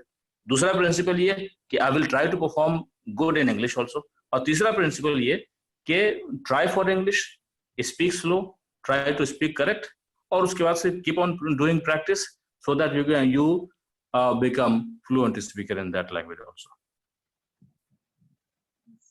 उम्मीद है आपका ये जवाब हमने दिया। Anybody else? Yes sir, thank you sir. Most welcome. Imtisat Alam, yes please ask. जी, मोहम्मद इम्तिसात आलम, आप अपना माइक अनम्यूट कर लें, सर से सवाल कर सकते हैं माइक अनम्यूट करके। जी अस्सलाम वालेकुम। वालेकुम अस्सलाम रहमतुल्लाह। जी सर, मुझे एक कंफ्यूजन है कि जब मैं स्टेज पे बोलता हूँ अल्हम्दुलिल्लाह हर जगह पे जा करके, जी, जब मैं शुरुआत करता हूँ तो शुरुआत अच्छा रहता है, लेकिन जैसे जैसे आप आगे बढ़ते हैं तो जी। क्या है, बोलने का जो स्पीड होता है वो ज्यादा बढ़ जाता है। अच्छा। जी, शुरुआत अच्छी होती है, लेकिन जैसे जैसे बोलना शुरू करते हैं और वो डायरेक्टली मतलब कि एक स्पीड जो होता है वो बढ़ जाता है, तो वो थोड़ा मुझे लगता है खुद के अंदर कि वो मेरी कमजोरी है। तो मैं आपसे सजेशन लेना चाहूंगा कि उस समय में क्या करना चाहिए। देखिए, उसमें स्पीड बढ़ जाती है तो ये दरअसल हमको उसमें कुछ प्रॉब्लम अभी दिखाई नहीं दे रही है आपके इस सवाल के अंदर से। लेकिन मान लिया कि किसी एक पार्टिकुलर तरह के ऑडियंस से आप बात कर रहे हैं, वहां पे स्पीच दे रहे हैं या प्रेजेंटेशन दे रहे हैं, तो प्रेजेंटेशन में अगर आपने उसकी तैयारी किया है और उसमें स्ट्रक्चर है, कोई भी इंफॉर्मेशन है तो इंफॉर्मेशन की एक बॉडी होती है कि पहले हम ये बोलेंगे, उसके बाद फिर उसमें ये हिस्सा है, फिर ये हिस्सा है, फिर ये हिस्सा है, फिर ये हिस्सा है। तो अगर वो प्रेजेंटेशन है और वो स्ट्रक्चर बॉडी पे आप बोल रहे हैं, तब तो आपको पहले से उसका स्ट्रक्चर मालूम होना चाहिए और स्ट्रक्चर वाइज स्टेप आप इंफॉर्मेशन देंगे। लेकिन मान लिया कि अगर वैसा नहीं है और आप किसी वैसे टॉपिक पे दे रहे हैं या एक लूज टॉपिक पे बोल रहे हैं, तब तो फिर उस पर कंट्रोल करना फिर मुश्किल ही है। नहीं, अगर एक्चुअल में वैसे हमारे टॉपिक पास बोले जो बहुत सारी चीजों पे एक साथ बोल रहे हैं, तब तो वो बात ही दूसरी नहीं, एक्चुअल में क्या है सर कि कॉन्फिडेंस भी है बोलने का और स्ट्रक्चर भी है हमारे पास, लेकिन अमूमन मैं देखा हूँ कि जब भी मैं बोलता हूँ तो जब शुरुआत होती है वो ठीक होती है, लेकिन बीच बीच में कुछ ज्यादा ही स्पीड बढ़ जाता है। मैं उसके जानना चाह रहा था। नहीं, वो ठीक है, उसमें जी आज क्या सर, है। ठीक है सर, दैट्स गुड। ठीक है sir, thank you. Most welcome. Anybody else who wants to answer, who wants to question? और किन्हीं को सर से सवाल करना हो? हैंड रेस कर सकते हैं अपना। मुझे उम्मीद है आज का सेशन एक यूजफुल सेशन रहा होगा सारे स्टूडेंट्स के लिए, जी सर। और आप सभी लोगों का शुक्रिया हमारा सेशन सुनने के लिए। आपका भी सर डीपीए बहुत बहुत शुक्रिया सर। Most welcome. डीपीएमआई की सारी टीम का शुक्रिया, डॉक्टर अहमद अली भाई का बहुत बहुत शुक्रिया, जी तमाम सर। पैनलिस्ट लोगों का शुक्रिया, स्टूडेंट्स का भी शुक्रिया। और इस सेशन को और बेहतर बनाने के लिए जिनको भी सजेशंस हमें देना है वो हमें सजेशंस फॉरवर्ड करेंगे व्हाट्सएप पे, और डीपीएमआई को भी सजेशन फॉरवर्ड कर सकते हैं। उम्मीद है इंशाल्लाह इसने आपको फायदा पहुंचाया होगा। बहुत बहुत शुक्रिया, बेस्ट ऑफ लक, अल्लाह हाफिज, थैंक यू सर। अल्लाह हाफ़िज़। Thank you sir. Most welcome.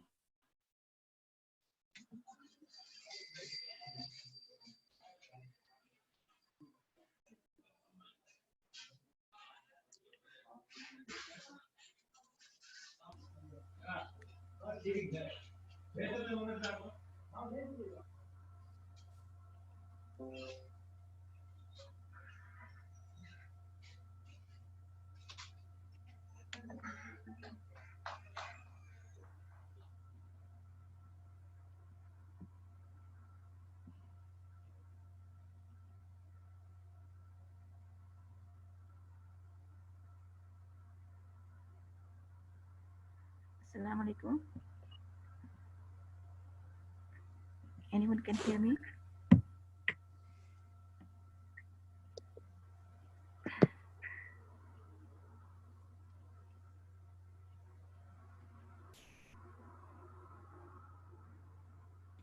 अस्सलाम वालेकुम ma'am.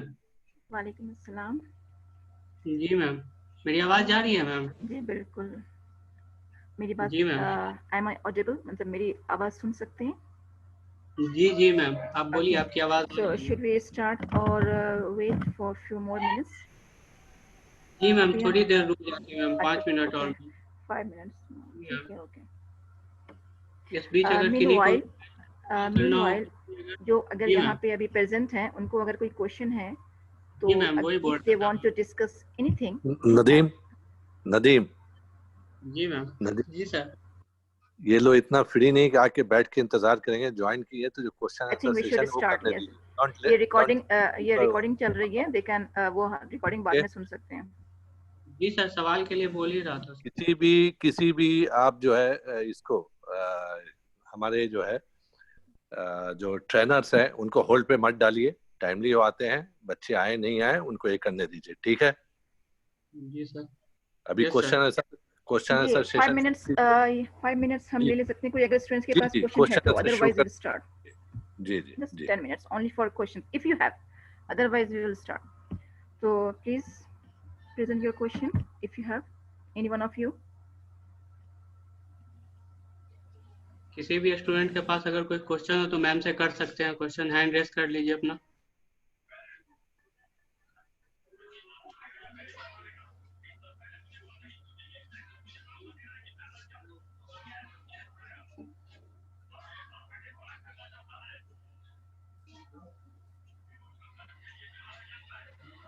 No, I think there is no question.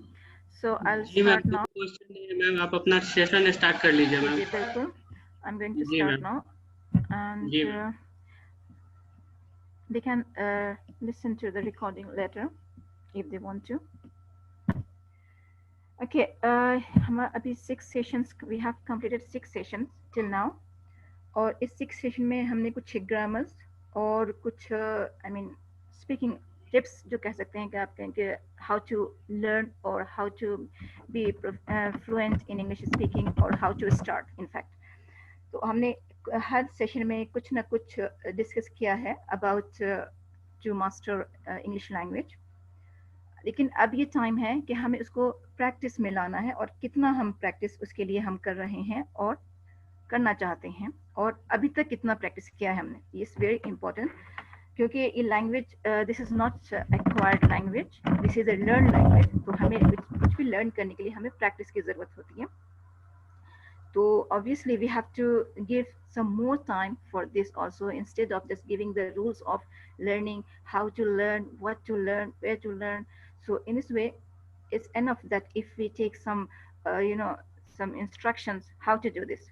But what to do this also we have finished. But how many times we do this or how much we do this.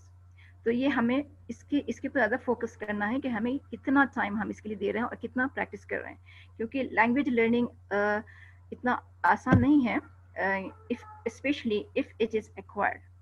हमारी अपनी language हम बहुत जल्दी सीखते हैं, और जब अपनी ही लैंग्वेज जब कोई बच्चा सीखता है तो ऑब्वियसली उसको भी प्रैक्टिस करवाते हैं, उसके पेरेंट्स या फिर कोई भी ट्रेनर उसको प्रैक्टिस करवाता है कि इस वर्ड को ऐसे बोलो, ठीक है। उसको ग्रामर नहीं सिखाते उस वक्त कि आप अपनी ही लैंग्वेज सीखने के लिए ग्रामर की ज़रूरत है, नो। सो इसीलिए हम जो हमने कहा था रूल आउट, और स्टूडेंट्स ने ये भी कहा था कि हमें ग्रामर में प्रॉब्लम होती है कि हम सही बोल रहे हैं या नहीं, हमारी ग्रामर सही नहीं है, तो please don't focus on that. आप इसको इग्नोर करें, लेकिन but not completely. Basic except basic rules, please ignore other grammar, okay? So don't focus on grammar even you are speaking. The first thing is that you have to be focused on your goal. अभी सिर्फ English language के लिए नहीं, हर चीज के लिए आपको अपने गोल पे फोकस करना है। In the first lecture, first session, we discuss about to set a goal, ठीक है। हमने उसको कहा था अपना गोल सेट कीजिए, क्योंकि हमें कहाँ पहुंचना है वो आपका टारगेट होना चाहिए। टारगेट ये नहीं होना चाहिए कि हमें इंग्लिश सीखनी है, this is wrong, this is not a goal, ठीक है। ये गोल नहीं है। अगर आपने ये लिख लिया है कि हमें इंग्लिश सीखनी है, ये आपका गोल नहीं है, ठीक है। आप हो सकता है कि आपने गोल से भटक जाए, कब तक सीखनी है, कहाँ तक सीखनी है, लाइफ लॉन्ग सीखनी है तब तो ये बहुत टाइम लगेगा आपको, तो फिर आप अचीव नहीं कर पाएंगे और बहुत लेट लगेगा, right. Set a time limit to achieve a goal. तो आपका अगर गोल पे फोकस्ड है, ठीक है, आप फोकस्ड हैं कंप्लीटली गोल पे कि हमें इंग्लिश सीखनी है और फ्लुएंट बनना है इंग्लिश लैंग्वेज में, लेकिन कब तक सीखना है आपने ये डिसाइड नहीं किया और आपने ये टाइम सेट नहीं किया, राइट। तो आप ये कंटिन्यू करते रहें, कभी आप मिस भी कर सकते हो, मैं नहीं सीख पा रहा, ठीक है, but you if you set a time limit, आपको इतने टाइम में ये काम करना है तो आप करते हैं। अगर आपको शाम तक कोई काम कंप्लीट करना है तो आप कई बहुत सारे सारे काम अदर छोड़ करके आप उसमें लगे रहते हैं, क्यों? क्योंकि मुझे शाम तक कंप्लीट करना है, स्पेसिफिक टाइम है इस काम को कंप्लीट करने का, डेडलाइन है, ठीक है। तो अगर आप ये डेडलाइन दे देते हैं कि विद इन 2 months और within 3 months, within 1 month, within 6 months I want to be fluent in English language, मुझे सीखना है ये इतने दिनों में, तो आपको टाइम लिमिट भी सेट करना है, राइट। आप उसको फिर उसके बाद अपनी एक्टिविटीज सेट करें प्रैक्टिस करने के लिए कि आपको करना है, लेकिन क्या करना है? सिर्फ सुनना है, सिर्फ लेक्चर्स अटेंड करना है, सिर्फ क्लासेस अटेंड करनी है? नहीं, सिर्फ ये तो आपकी सिर्फ समझ लीजिए आपका इंस्ट्रक्शन है, जो आपको एक टीचर एक ट्यूटर आपको दे रहा है इंस्ट्रक्शन कि ऐसे करो वैसे करो, लेकिन करना किसको है, सीखना किसको है, आपको। So you have to set your activities कि हमको कौन कौन सी एक्टिविटीज फॉलो करनी है प्रैक्टिस करने के लिए, okay. Now you have to specify the area to master. अब एक्टिविटीज में एक चीज और है कि मैंने कल जो है बताया था कि आप अपनी प्रोसेस को, लर्निंग प्रोसेस को आप 5 एक्टिविटीज में डिवाइड करें, जो कि इसमें सब कुछ शामिल था, लिसनिंग, राइटिंग, रीडिंग और making words, vocabulary, practising, speaking the words with word stress, so all included. अगर आपको लगता है कि मैं बहुत कम टाइम दे पा रहा हूँ एक स्किल को, तो आप 2 दिन में डिवाइड करें, ऑल्टरनेटिव पे रख लें कि भाई मुझे बहुत कम नहीं दे सकता, 15 minutes is not enough to write a paragraph, write an essay, or not half an hour is not, because I can spare only half an hour, मैं सिर्फ half an hour बचा सकता हूँ अपने दिन भर के वक्त में, और ये काफ़ी नहीं है सिर्फ सुनने के लिए, तो आप इसको ऑल्टरनेट भी कर सकते हैं। लेकिन आपको अपनी एक्टिविटीज़ सेट करनी है कि हमें इतने टाइम में इतना काम कंप्लीट करना है, right. Specify the area to master. आपको स्पेसिफाई, अब एरिया कौन सा, अब किस चीज़ पे ज़्यादा मास्टर करना चाहिए। अगर आप चाहते हैं कि नहीं हमें कंप्लीट इंग्लिश चाहिए, तो इट्स अ लॉन्ग प्रोसेस, तो आप इसको 6 month का डेडलाइन दे दें, टाइम लिमिट उसको बढ़ा दें, ठीक है, अपनी एक्टिविटी से बढ़ा दें।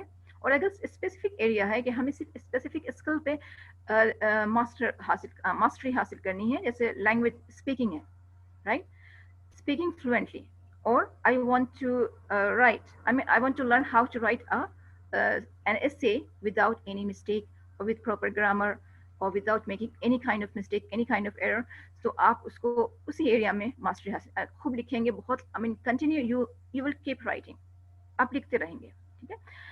तो आपको स्पेसिफाई करना है किस चीज़ में मुझे ज़्यादा प्रैक्टिस चाहिए। Do different things to maintain interest. अब कभी क्या क्या होता है कि एक चीज को आप करते करते बोर हो जाते हैं, फेड अप हो जाते हैं, ठीक है, मुझसे नहीं हो रहा, आई गिव अप होता है।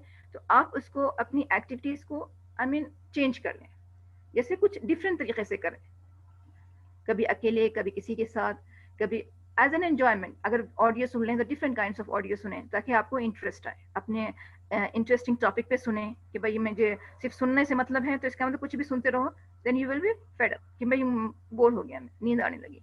तो आप अपने ही इंटरेस्ट की टॉपिक लें, उससे आप क्या हो, साइड बाय साइड आप नॉलेज भी मिल रही है और आप वही सुन रहे हैं जो आपका इंटरेस्ट है, राइट। सो आप अपने ही इंटरेस्ट के अकॉर्डिंग आप डिफरेंट काइंड्स ऑफ एक्टिविटीज ले सकते हैं और कुछ भी डिफरेंट तरीके से कर सकते हैं। और डू इट नाउ, प्लीज अभी और आज ही स्टार्ट करें। अगर आपने अब तक कुछ प्रैक्टिस नहीं की है तो do it now, okay. Because अगर आप उसको टालते हैं कल के लिए और डिले करते हैं, ठीक है, we finish the session then we will start practising everything, तो ये आपका फिर वो पोस्टपोन हो जाएगा और वो होता चला जाएगा, right. So it's very important to be focused on your goal कि आप करना क्या चाह रहे हैं और आपका गोल क्या है। So please set your goal according to these criteria.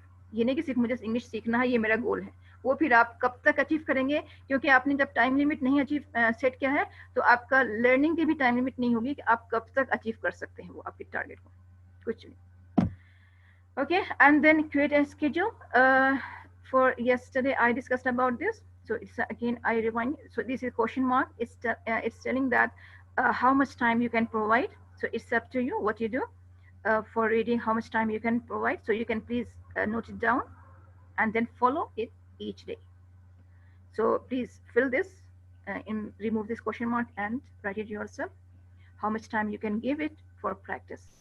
So half an hour, 15 minutes is not enough. If you are doing this, if you are giving this this much time, then that's not enough. Please increase your time limit. आप उसको बढ़ाइए for each activity. Okay. Next thing is आपको कुछ instruction है word building के लिए, यानी ये increase your vocabulary. Daily routine words. आप okay, when you make a reading, आप जब reading करते हैं तो मैंने कहा था जब रीडिंग के वक्त आप या तो हाइलाइटर यूज किए या पेन या pencil, you can circle the word और you can note down the word in your paper, जो भी आपको डिफिकल्ट वर्ड लग रहा है, that's the different thing, you can increase that word and in that way आप उस तरीके से भी अपनी वोकैबुलरी बढ़ा सकते हैं। और इस तरीके से जब रीडिंग आप करते हैं तो आपकी प्रोनाउंसिएशन और आपकी स्पीकिंग भी प्रैक्टिस होती है। कैसे? जब आप पढ़ते हैं तो आप उसको जोर से पढ़ते हैं, लाउडली, यू से द वर्ड, ठीक है। आप हर वर्ड को जब जोर से बोलते हैं तो आपको बोलने की भी प्रैक्टिस होती है।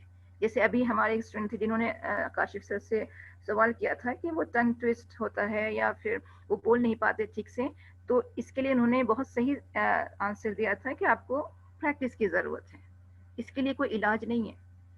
You have to do more tongue twister. अगर आप किसी वर्ड पे अटकते हैं या फिर सही वर्ड को सही से नहीं बोल पाते हैं तो फिर या फिर आप रुक जाते हैं, अटक जाते हैं वहीं पे, तो फिर आपको उसके लिए प्रैक्टिस एंड प्रैक्टिस, बहुत ज़्यादा प्रैक्टिस की ज़रूरत है। आप ये मत सोचें कि I am confident enough to say any word in front of anyone. अपने मन ही मन को सोच लिया मुझे आता है, मैं बोल सकता हूँ, ठीक है, और जब ज़रूरत पड़ी आपने बोलना शुरू किया तो आप नहीं बोल पाए। क्यों? क्योंकि आपने सिर्फ सोचा, आपने उसको बोला नहीं जोर से, आपने उसको बोलने की प्रैक्टिस नहीं की, ठीक है। तो ये इट्स वेरी इंपॉर्टेंट। और दूसरी चीज़ है, अब ये नेक्स्ट है डेली रूटीन वर्ड्स। आप कुछ वर्ड्स ऐसे भी इकट्ठे करें जो हम डेली कन्वर्सेशन में बोल सकें, सिर्फ बुकिश वर्ड्स नहीं कि आपने बुक से 10 वर्ड्स इकट्ठे कर लिए। कुछ डिफिकल्ट वर्ड्स हैं जो आपको नहीं समझ में आते हैं, लेकिन जो डेली कन्वर्सेशन में हमें ज़रूरत है वो हम इग्नोर कर देते हैं, ठीक है।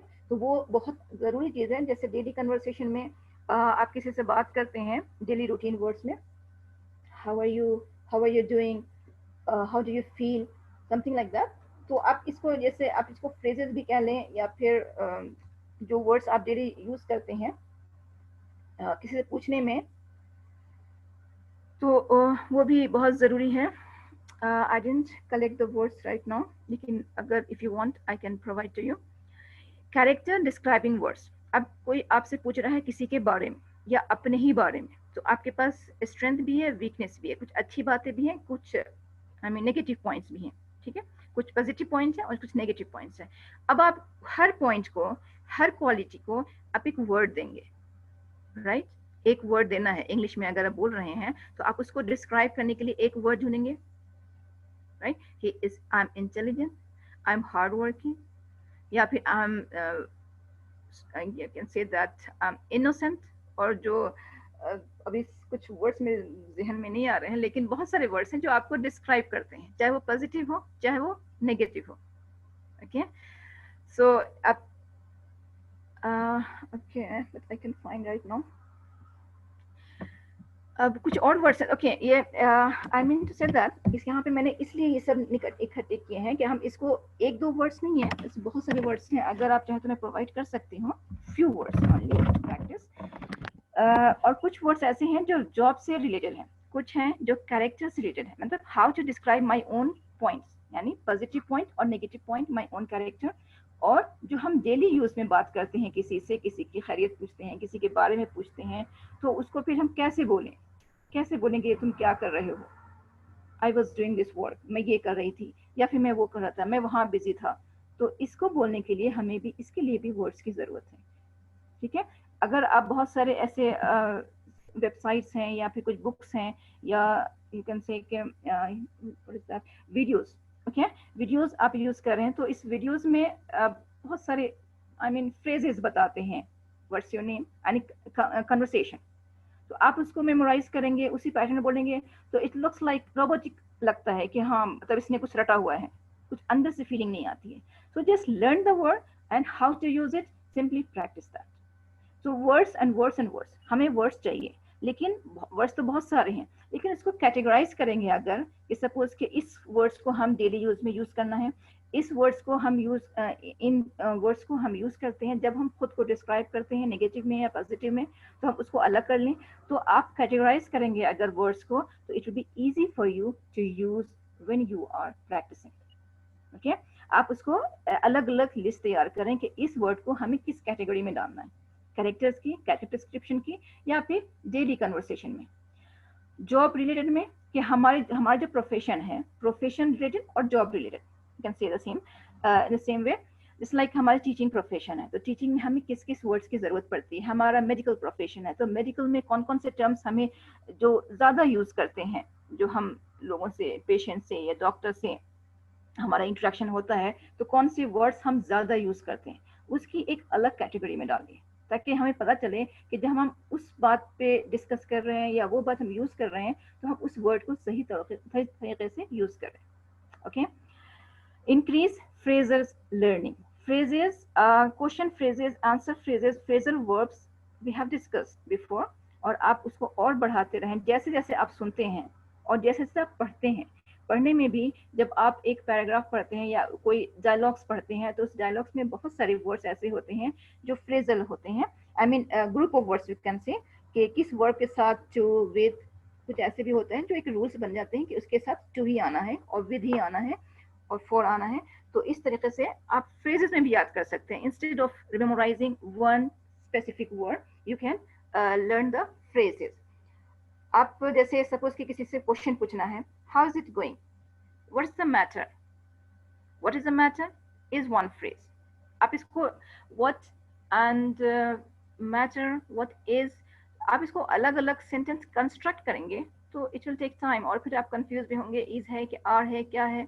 तो आप इसको एज अ फ्रेज लें, ओके, आप उसको बार बार बोलें। It will be easy for you to say when you ask someone what's the matter, what is the matter, okay, how is it going। तो आप इस तरीके से भी आप इसको लर्न कर सकते हैं फ्रेजेस में, यानी कंप्लीट क्वेश्चन और कंप्लीट ग्रुप ऑफ वर्ड्स।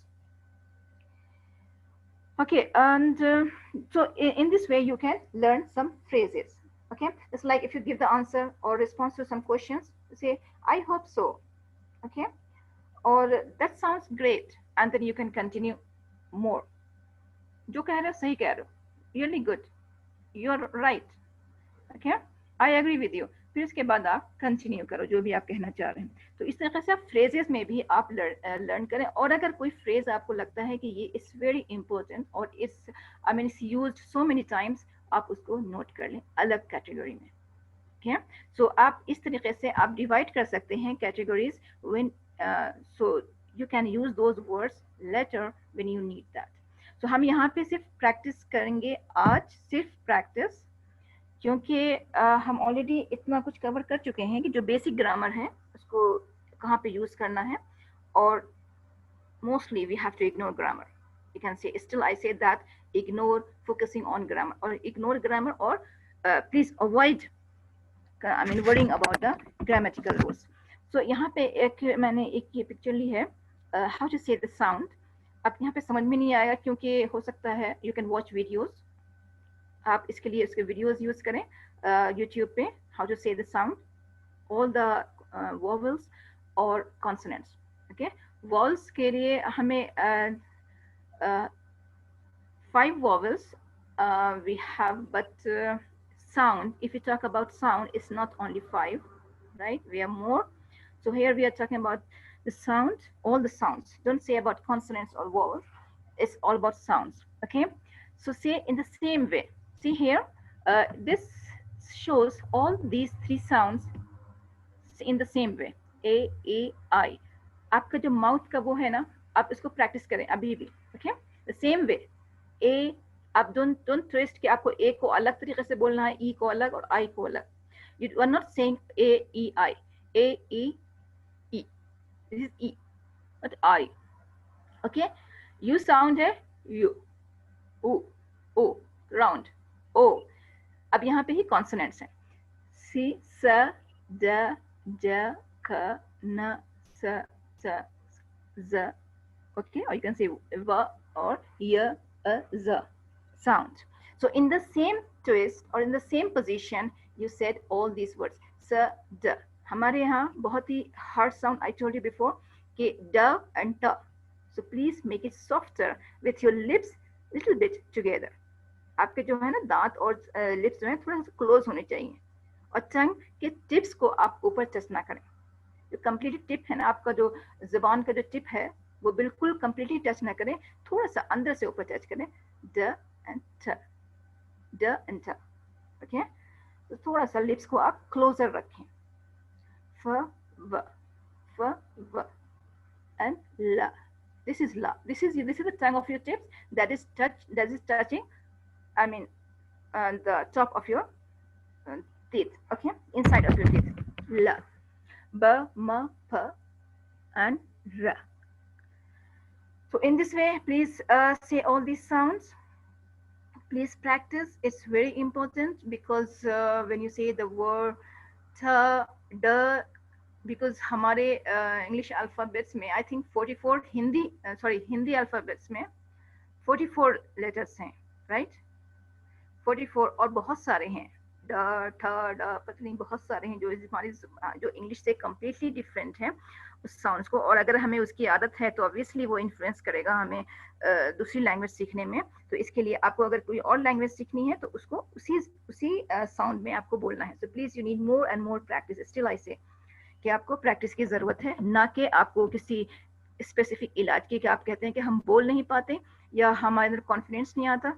तो ये चीज अगर आप प्रैक्टिस करेंगे ज्यादा से ज्यादा, it's not that difficult, you can achieve that. Okay, so आप इसकी please practice करें. It is on the slide. Okay, the sound ra, कुछ silent sounds होते हैं जो आप बोलते हैं लेकिन ये नहीं बोलना चाहिए in fact. तो आप इसकी भी प्रैक्टिस करें, क्योंकि अगर आप वर्ड को सही तरीके से अदा नहीं कर रहे हैं और सही तरीके से नहीं बोल रहे हैं तो फिर ये भी गलत है. Okay, before, is it before? No, it is before. Before, no R. Here all these words, और इसके अलावा बहुत सारे words हैं जिसमें R silent है. R is silent if there is a consonant sound directly after. Okay?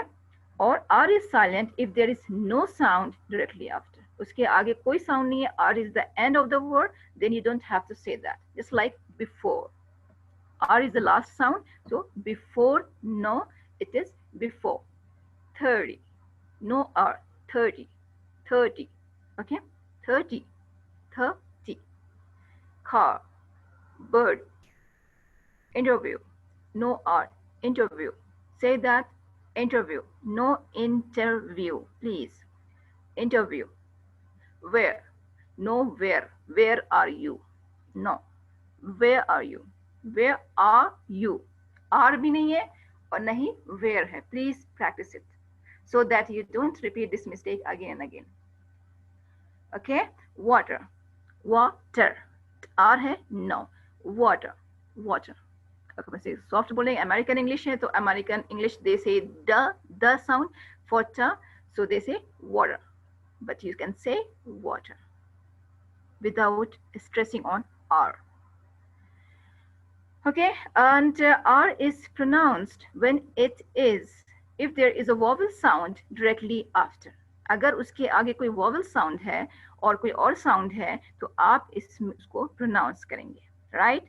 Forest, marry, electric, rule, problem. You have to pronounce these R. So please you need practice क्योंकि ये सब सिर्फ rules को memorize करने से या फिर पढ़ लेने से एक बार या फिर सुन लेने से it's not enough. You have to say that word to practice and not to repeat the wrong pronunciation. Is it clear? Right? We should go next. Okay, there are some more words just to get, because it's also very important for vocabulary.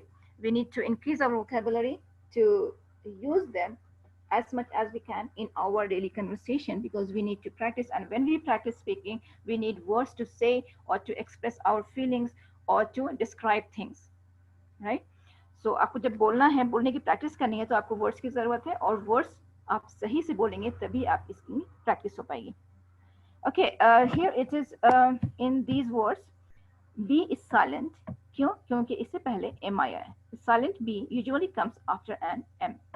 Okay, climb, not climb. Climb, comb, crumb, thumb, and tomb. Please say it again. Climb, comb, crumb, thumb, and tomb. Sometimes in the middle of the word. अब कभी ये बीच में भी silent होता है. Doubt. ये तो बहुत क्लियर है क्योंकि हम इस वर्ड को बहुत ज़्यादा यूज करते हैं, तो इट्स फाइन कि हम सही प्रोनाउंस कर रहे हैं. Death. लेकिन जब हम कुछ नया वर्ड पढ़ते हैं तो हम उसको ऐसे ही पढ़ते हैं जैसे वो लिखा होता है. So it is death, not depth. Settle. So इस तरीके से आप बाकी वर्ड्स भी प्लीज अभी एक बार प्रैक्टिस करें मेरे साथ, so that you can repeat later. आप बाद में भी प्रैक्टिस कर सकते हैं उसके. अब ये कुछ और भी साउंड्स है, ड, ट एंड यू और D T U. This is a letter. Letter को हम ऐसे ही पढ़ेंगे D T U, but the sound is ड, ट और उ. और but here they are the letters, so we have to say D T U. D, adjacent, adjacent, right? Any side by side, adjacent. Adjective. Here we are not saying adjective and adjective or adjacent. No, adjacent and adjective. Adjective. Wednesday, we are not saying Wednesday, Wednesday. And handsome, not handsome.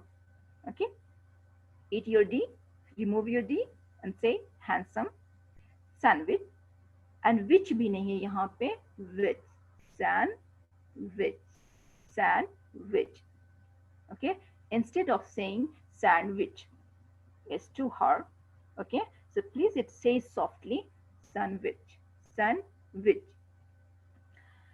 Okay, so there are some more words. This is very common, so we know it about. We already know about it. Just like listen, fasten, castle, hustle, and whistle. They are T is silent. And don't say biscuit or build or guess. Guest. It's a very common word that we don't. I mean, in fact, we don't say this word. I mean, wrongly, because they are very common.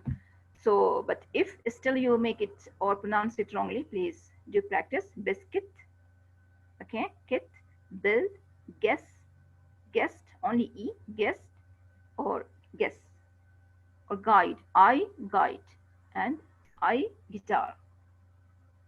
So in this way, you can use or practice, please.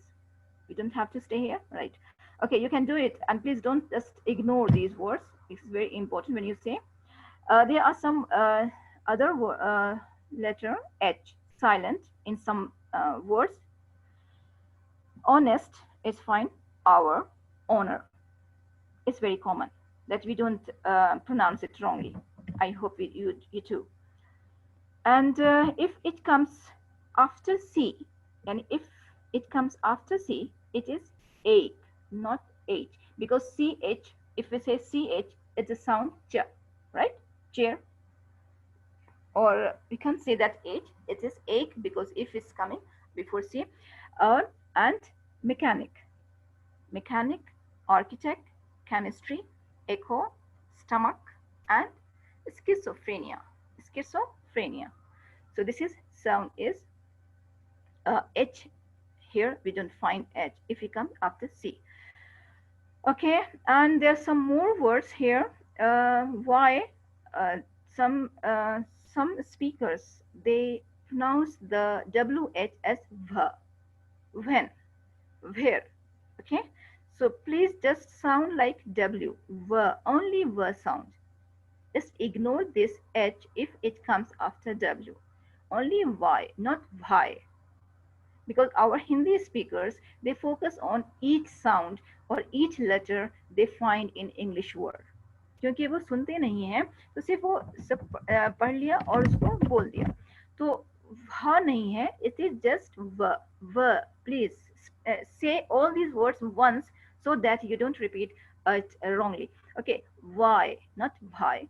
Why, where, यहाँ पे R लिखा है because we are just focusing on H, so it's okay. I didn't write, in fact. It is where. यहाँ पे R भी नहीं है. R is silent. But here we are focusing only H. So say where, when, what, with, whistle, white, while, and whereas. Whereas, no R, please. So okay, so please say it again once more. And okay, let's go next. Phonemes. These are the same slide, and the next, all these are the same slide because I'm just repeating it for practicing. We are not taking anything more to have more input for you, because if you take lots of things in your mind, that you have lots of activities, there's so many things, so it becomes a massive input, and you are confused, and you are, you are tired. Oh, it's too much, I can't handle this. बहुत ज़्यादा, मैं इतनी जल्दी इतनी सारी चीजें बहुत ज़्यादा लर्न नहीं कर सकती. Okay, so slowly we'll go slowly, but the main thing is your sound, and the word pattern or the sound pattern you have to say, because you have to improve your pronunciation. And then if it is improved, you can say the right word, and when you say the right word, you can make a right and correct sentences or right sentences, and then you are able to speak it now. क्योंकि आपके अंदर इतना confidence आ गया कि आप सोच रहे हैं कि मैं सही बोल सकते हूँ. Okay, so obviously you need to have some obsession about learning language, कि भाई मुझे learn करना है, तो then you will practice. Otherwise you will just listen and then ignore or leave it. It's not that easy, it's not that difficult. That's she's saying whatever. So और आपको अपनी practice को भी intensify करना है, क्योंकि सिर्फ थोड़ा सा वक्त अगर आप देंगे तो it's not enough, so you have to give more time for your practice. Okay, so please go through these sounds again, the short sound and long sound in this chart. Here all are symbols in the dictionary, you can find in the transcription I told you, so please practice them again. This is very important for you. I think we need to practice. और मैं कल के लिए आपको एक task देना चाहती हूँ. Okay, तो हमने जो प्रैक्टिस की है, this is the end of the week, and already we have done 5 session, और इसमें जो भी हमने किया है, और 6 सेशन, इसमें जो भी हमने सीखा है हमें उसको प्रैक्टिस करनी है. ठीक है, तो कल हम कुछ भी ऐसा कुछ स्पेसिफिक हमने तैयार नहीं किया है कि आपको समझाने के लिए कुछ एक्स्ट्रा इनपुट देने के लिए. ये कल का सेशन मैं रखना चाहती हूँ एक्चुअली आउटपुट के लिए, कि आउटपुट अभी तक क्या हुआ है, आपने कितना प्रैक्टिस किया है. So I want all of you to discuss something in English because here we are learner. हम यहाँ पे सब कोई learner ही है समझने, तो आप you can try, आप कोशिश करें, आप इस एक्टिविटीज को, I don't know you are able to understand not, आपको कोई भी क्वेश्चन करना है, कुछ समझाना है, कुछ बोलना है, कुछ डिस्क्राइब करना है, तो please you will have at least 2-3 minutes to say, ठीक है। आप यहाँ पे बोलेंगे, यहाँ पे सब लर्नर्स हैं, आपके टीचर्स हैं, आपके इंस्ट्रक्टर्स हैं, तो आप खुद भी थोड़ा सा कॉन्फिडेंस आएगा कि आप रियली बोल पा रहे हैं कि नहीं, ओके। यहाँ पे बोलेंगे तभी आप बाहर जाके आप बोल पाएंगे। So please practice all these things, all this that we have discussed till now. और हमने इससे पहले जो किया था, क्योंकि I'm just repeating the session of word pattern or sound pattern. So this is also very important to practice. All the sounds, vowel and consonants, short vowel, long vowel, and diphthongs. Diphthongs is the combination of two vowels, right? Two vowel here is near, hair, pure, boy, o, a. So there are two sounds. So you have to practice. Toy, boy, enjoy. If you say the word, you are able to say correctly. क्योंकि आप कहते हैं ना कि हम native speakers की तरफ हमें बोलनी है इंग्लिश, आप ऑलरेडी बोल रहे हैं लेकिन आप इस तरीके से नहीं बोल पा रहे हैं जैसा आप चाहते हैं, तो इसके लिए आपको इन्हीं चीज़ों की प्रैक्टिस ज़रूरी है। वर्ड स्ट्रेस, अभी बात टंग ट्विस्टर तो उनके लिए है जो really they are they are not able to say sa, sha, ja, za or la, ra. Okay, la, ra is something that we always stumble on, कि हम उस पे अक्सर जो है ना उस पे हमें रुक जाते हैं। तो it's very important for you to do these tongue twisters. And intonation and word stress, I still focus on that because it's very important for you. I still, give you some recommendation that please don't ignore them. These things are very important for your language learning. Word stress and intonation, कहाँ पे आपको अपनी आवाज ऊंची रखनी है, कहाँ पे आपको सॉफ्ट रखनी है, कहाँ पे जल्दी बोलना है और कहाँ पे थोड़ा लॉन्ग वोवल यूज करना है, ओके। तो और किस वर्ड पे आप स्ट्रेस कर रहे हैं। If he calls, ask him to come, okay.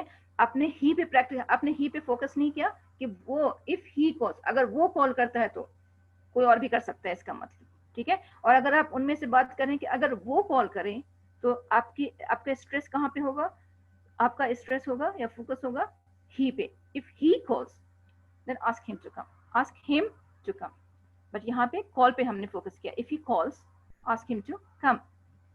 So please when you say a word, find out कि आपको कहाँ पे स्ट्रेस करना है, it's very important, okay. So this is your intonation, and word stress is also important when you are saying the noun or verb. Present or present, these two are different words having the different meaning with the same spelling. So it's very important for you. So I don't have that much today to discuss about these things. Something more. So just we have to practice only these that we have already done, and I have added something new to you. Okay, some more words that you can practice and don't say the wrong pronunciation. I think it's very short for today because I said I don't have anything more to discuss. So I want to discuss with you and give you an opportunity to speak it out or tell me what did you do till now. So I want many microphones to be active from attendees, whoever here are. Those who are here, I think they have more passion and then they are determined to learn. So it is really appreciated. So please carry on your work. You can achieve that if you go in this way. Can you hear me? Anyone from panelists or attendees? Yes, ma'am. आवाज आ रही है आपकी, ma'am. Yes. So sir, that's what I'm saying. मैं ये कह रही हूँ कि I have nothing to discuss more. I want from the attendees, from our learners, कि वो कुछ discuss करें हमसे और in the same language that they are learning. They should try it now. आप try करो. सिर्फ lectures सुनना नहीं है ना. You have to practice. You have to try. आप attendees को बोलें कि they have to unmute their mic and then say something, whatever they want to. Yes, ma'am. This is a Anyone practice session. Yes. anyone Practice from the session. attendee who want to discuss anything from the ma'am to the ma'am? Anyone from? Discuss with. Discuss with. Yes, ma'am. Discuss with ma'am.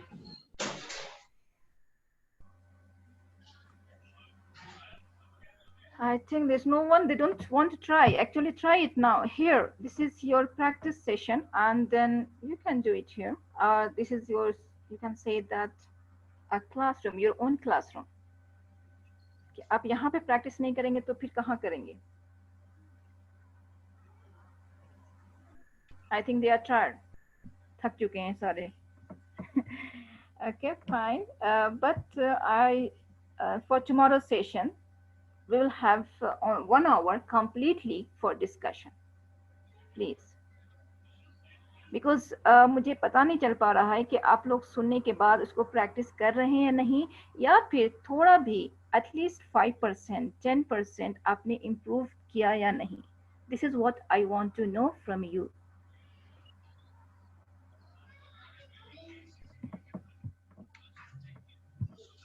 Is there anyone? No, ma'am. There is no one is raising his hand. Okay. Okay, fine. They are not raising their hands. That means Yes, ma'am. Yes, ma'am. okay, fine. Aisha, Yes, ma'am. Aisha, yes. please unmute your mic and ask your question. Hello. Hello, assalamu alaikum, Aisha. Assalamu alaikum warahmatullahi wabarakatuh, ma'am. How are you? Assalam, alhamdulillah, I'm doing well. I'm doing Ma'am, very well. alhamdulillah, till now, Mm-hmm. Carry on. alhamdulillah, till now I have learned a lot. Yeah, that's good. I daily wrote a one or two page paragraph, That's and really great. I also talk to myself in front of mirror. Mhm. I record my voice, and So how do you feel when you see yourself in the mirror? a bit confidence. A bit Earlier, confident. yes, ma'am, alhamdulillah, and A little more confident because you have whenever I a little more more confident. Yes, because you have some improvement, right? So a Yes, little ma'am. more than a before. little more confident. Let- Yes, ma'am, than before, exactly. And talking about the grammatical mistake, when I rewrite the things, and Mhm. then You read then it I yourself. go, yes, ma'am, I read it myself. Then I Mhm. go through it many more. Yes. Then I do correct it with myself only after Yes. rereading it 1, 2 more or 3 times. Mhm. And this is what till now I learned. Okay, that's good. That's really great of you. I mean, you are at least you are in good progress. When you write something and you read yourself later, you Yes, find ma'am. the mistake on your own, right? You find Yes, the ma'am. mistake yourself. You realize, oh, this is the wrong sentence. Yes, ma'am. When you speak something and record that and you listen to that recording yourself, you find, oh, what a mess I made. This is what I Yes, say. ma'am. So Yes, you ma'am. try to improve it again and again, right? So, Okay, क्योंकि आप हम लोग अपनी आवाज बहुत कम सुनते हैं कि हम क्या बोल रहे हैं, हमने बोल दिया. Lekin Yes, when we ma'am. come to listen on our own recording or our own voice, oh, it's me. Then you try to improve more. This is a Yes, kind ma'am. of, you can say, the encouragement that you get. Yes, ma'am. Exactly. That's really good. I hope that you will do it the best, inshallah, very soon, in a short period. Thank you so much, ma'am. Jazakallah Keep in khairan touch. kaseera, ma'am. Keep always Thank you, in ma'am. touch. I'm really so glad that Sure, you ma'am. have connected with me. Sure, ma'am. Thank you so much, ma'am. Thank you very much. Jazakallah. Keep it up. Anyone else? If there is no one, but please, all of you, those who are listening to me, get yourself ready for tomorrow. Okay. So if maybe you are not ready now, so you get yourself ready for tomorrow. We will discuss tomorrow with you, and you have to get the opportunity to speak it out, please. So with this, I want to end this session.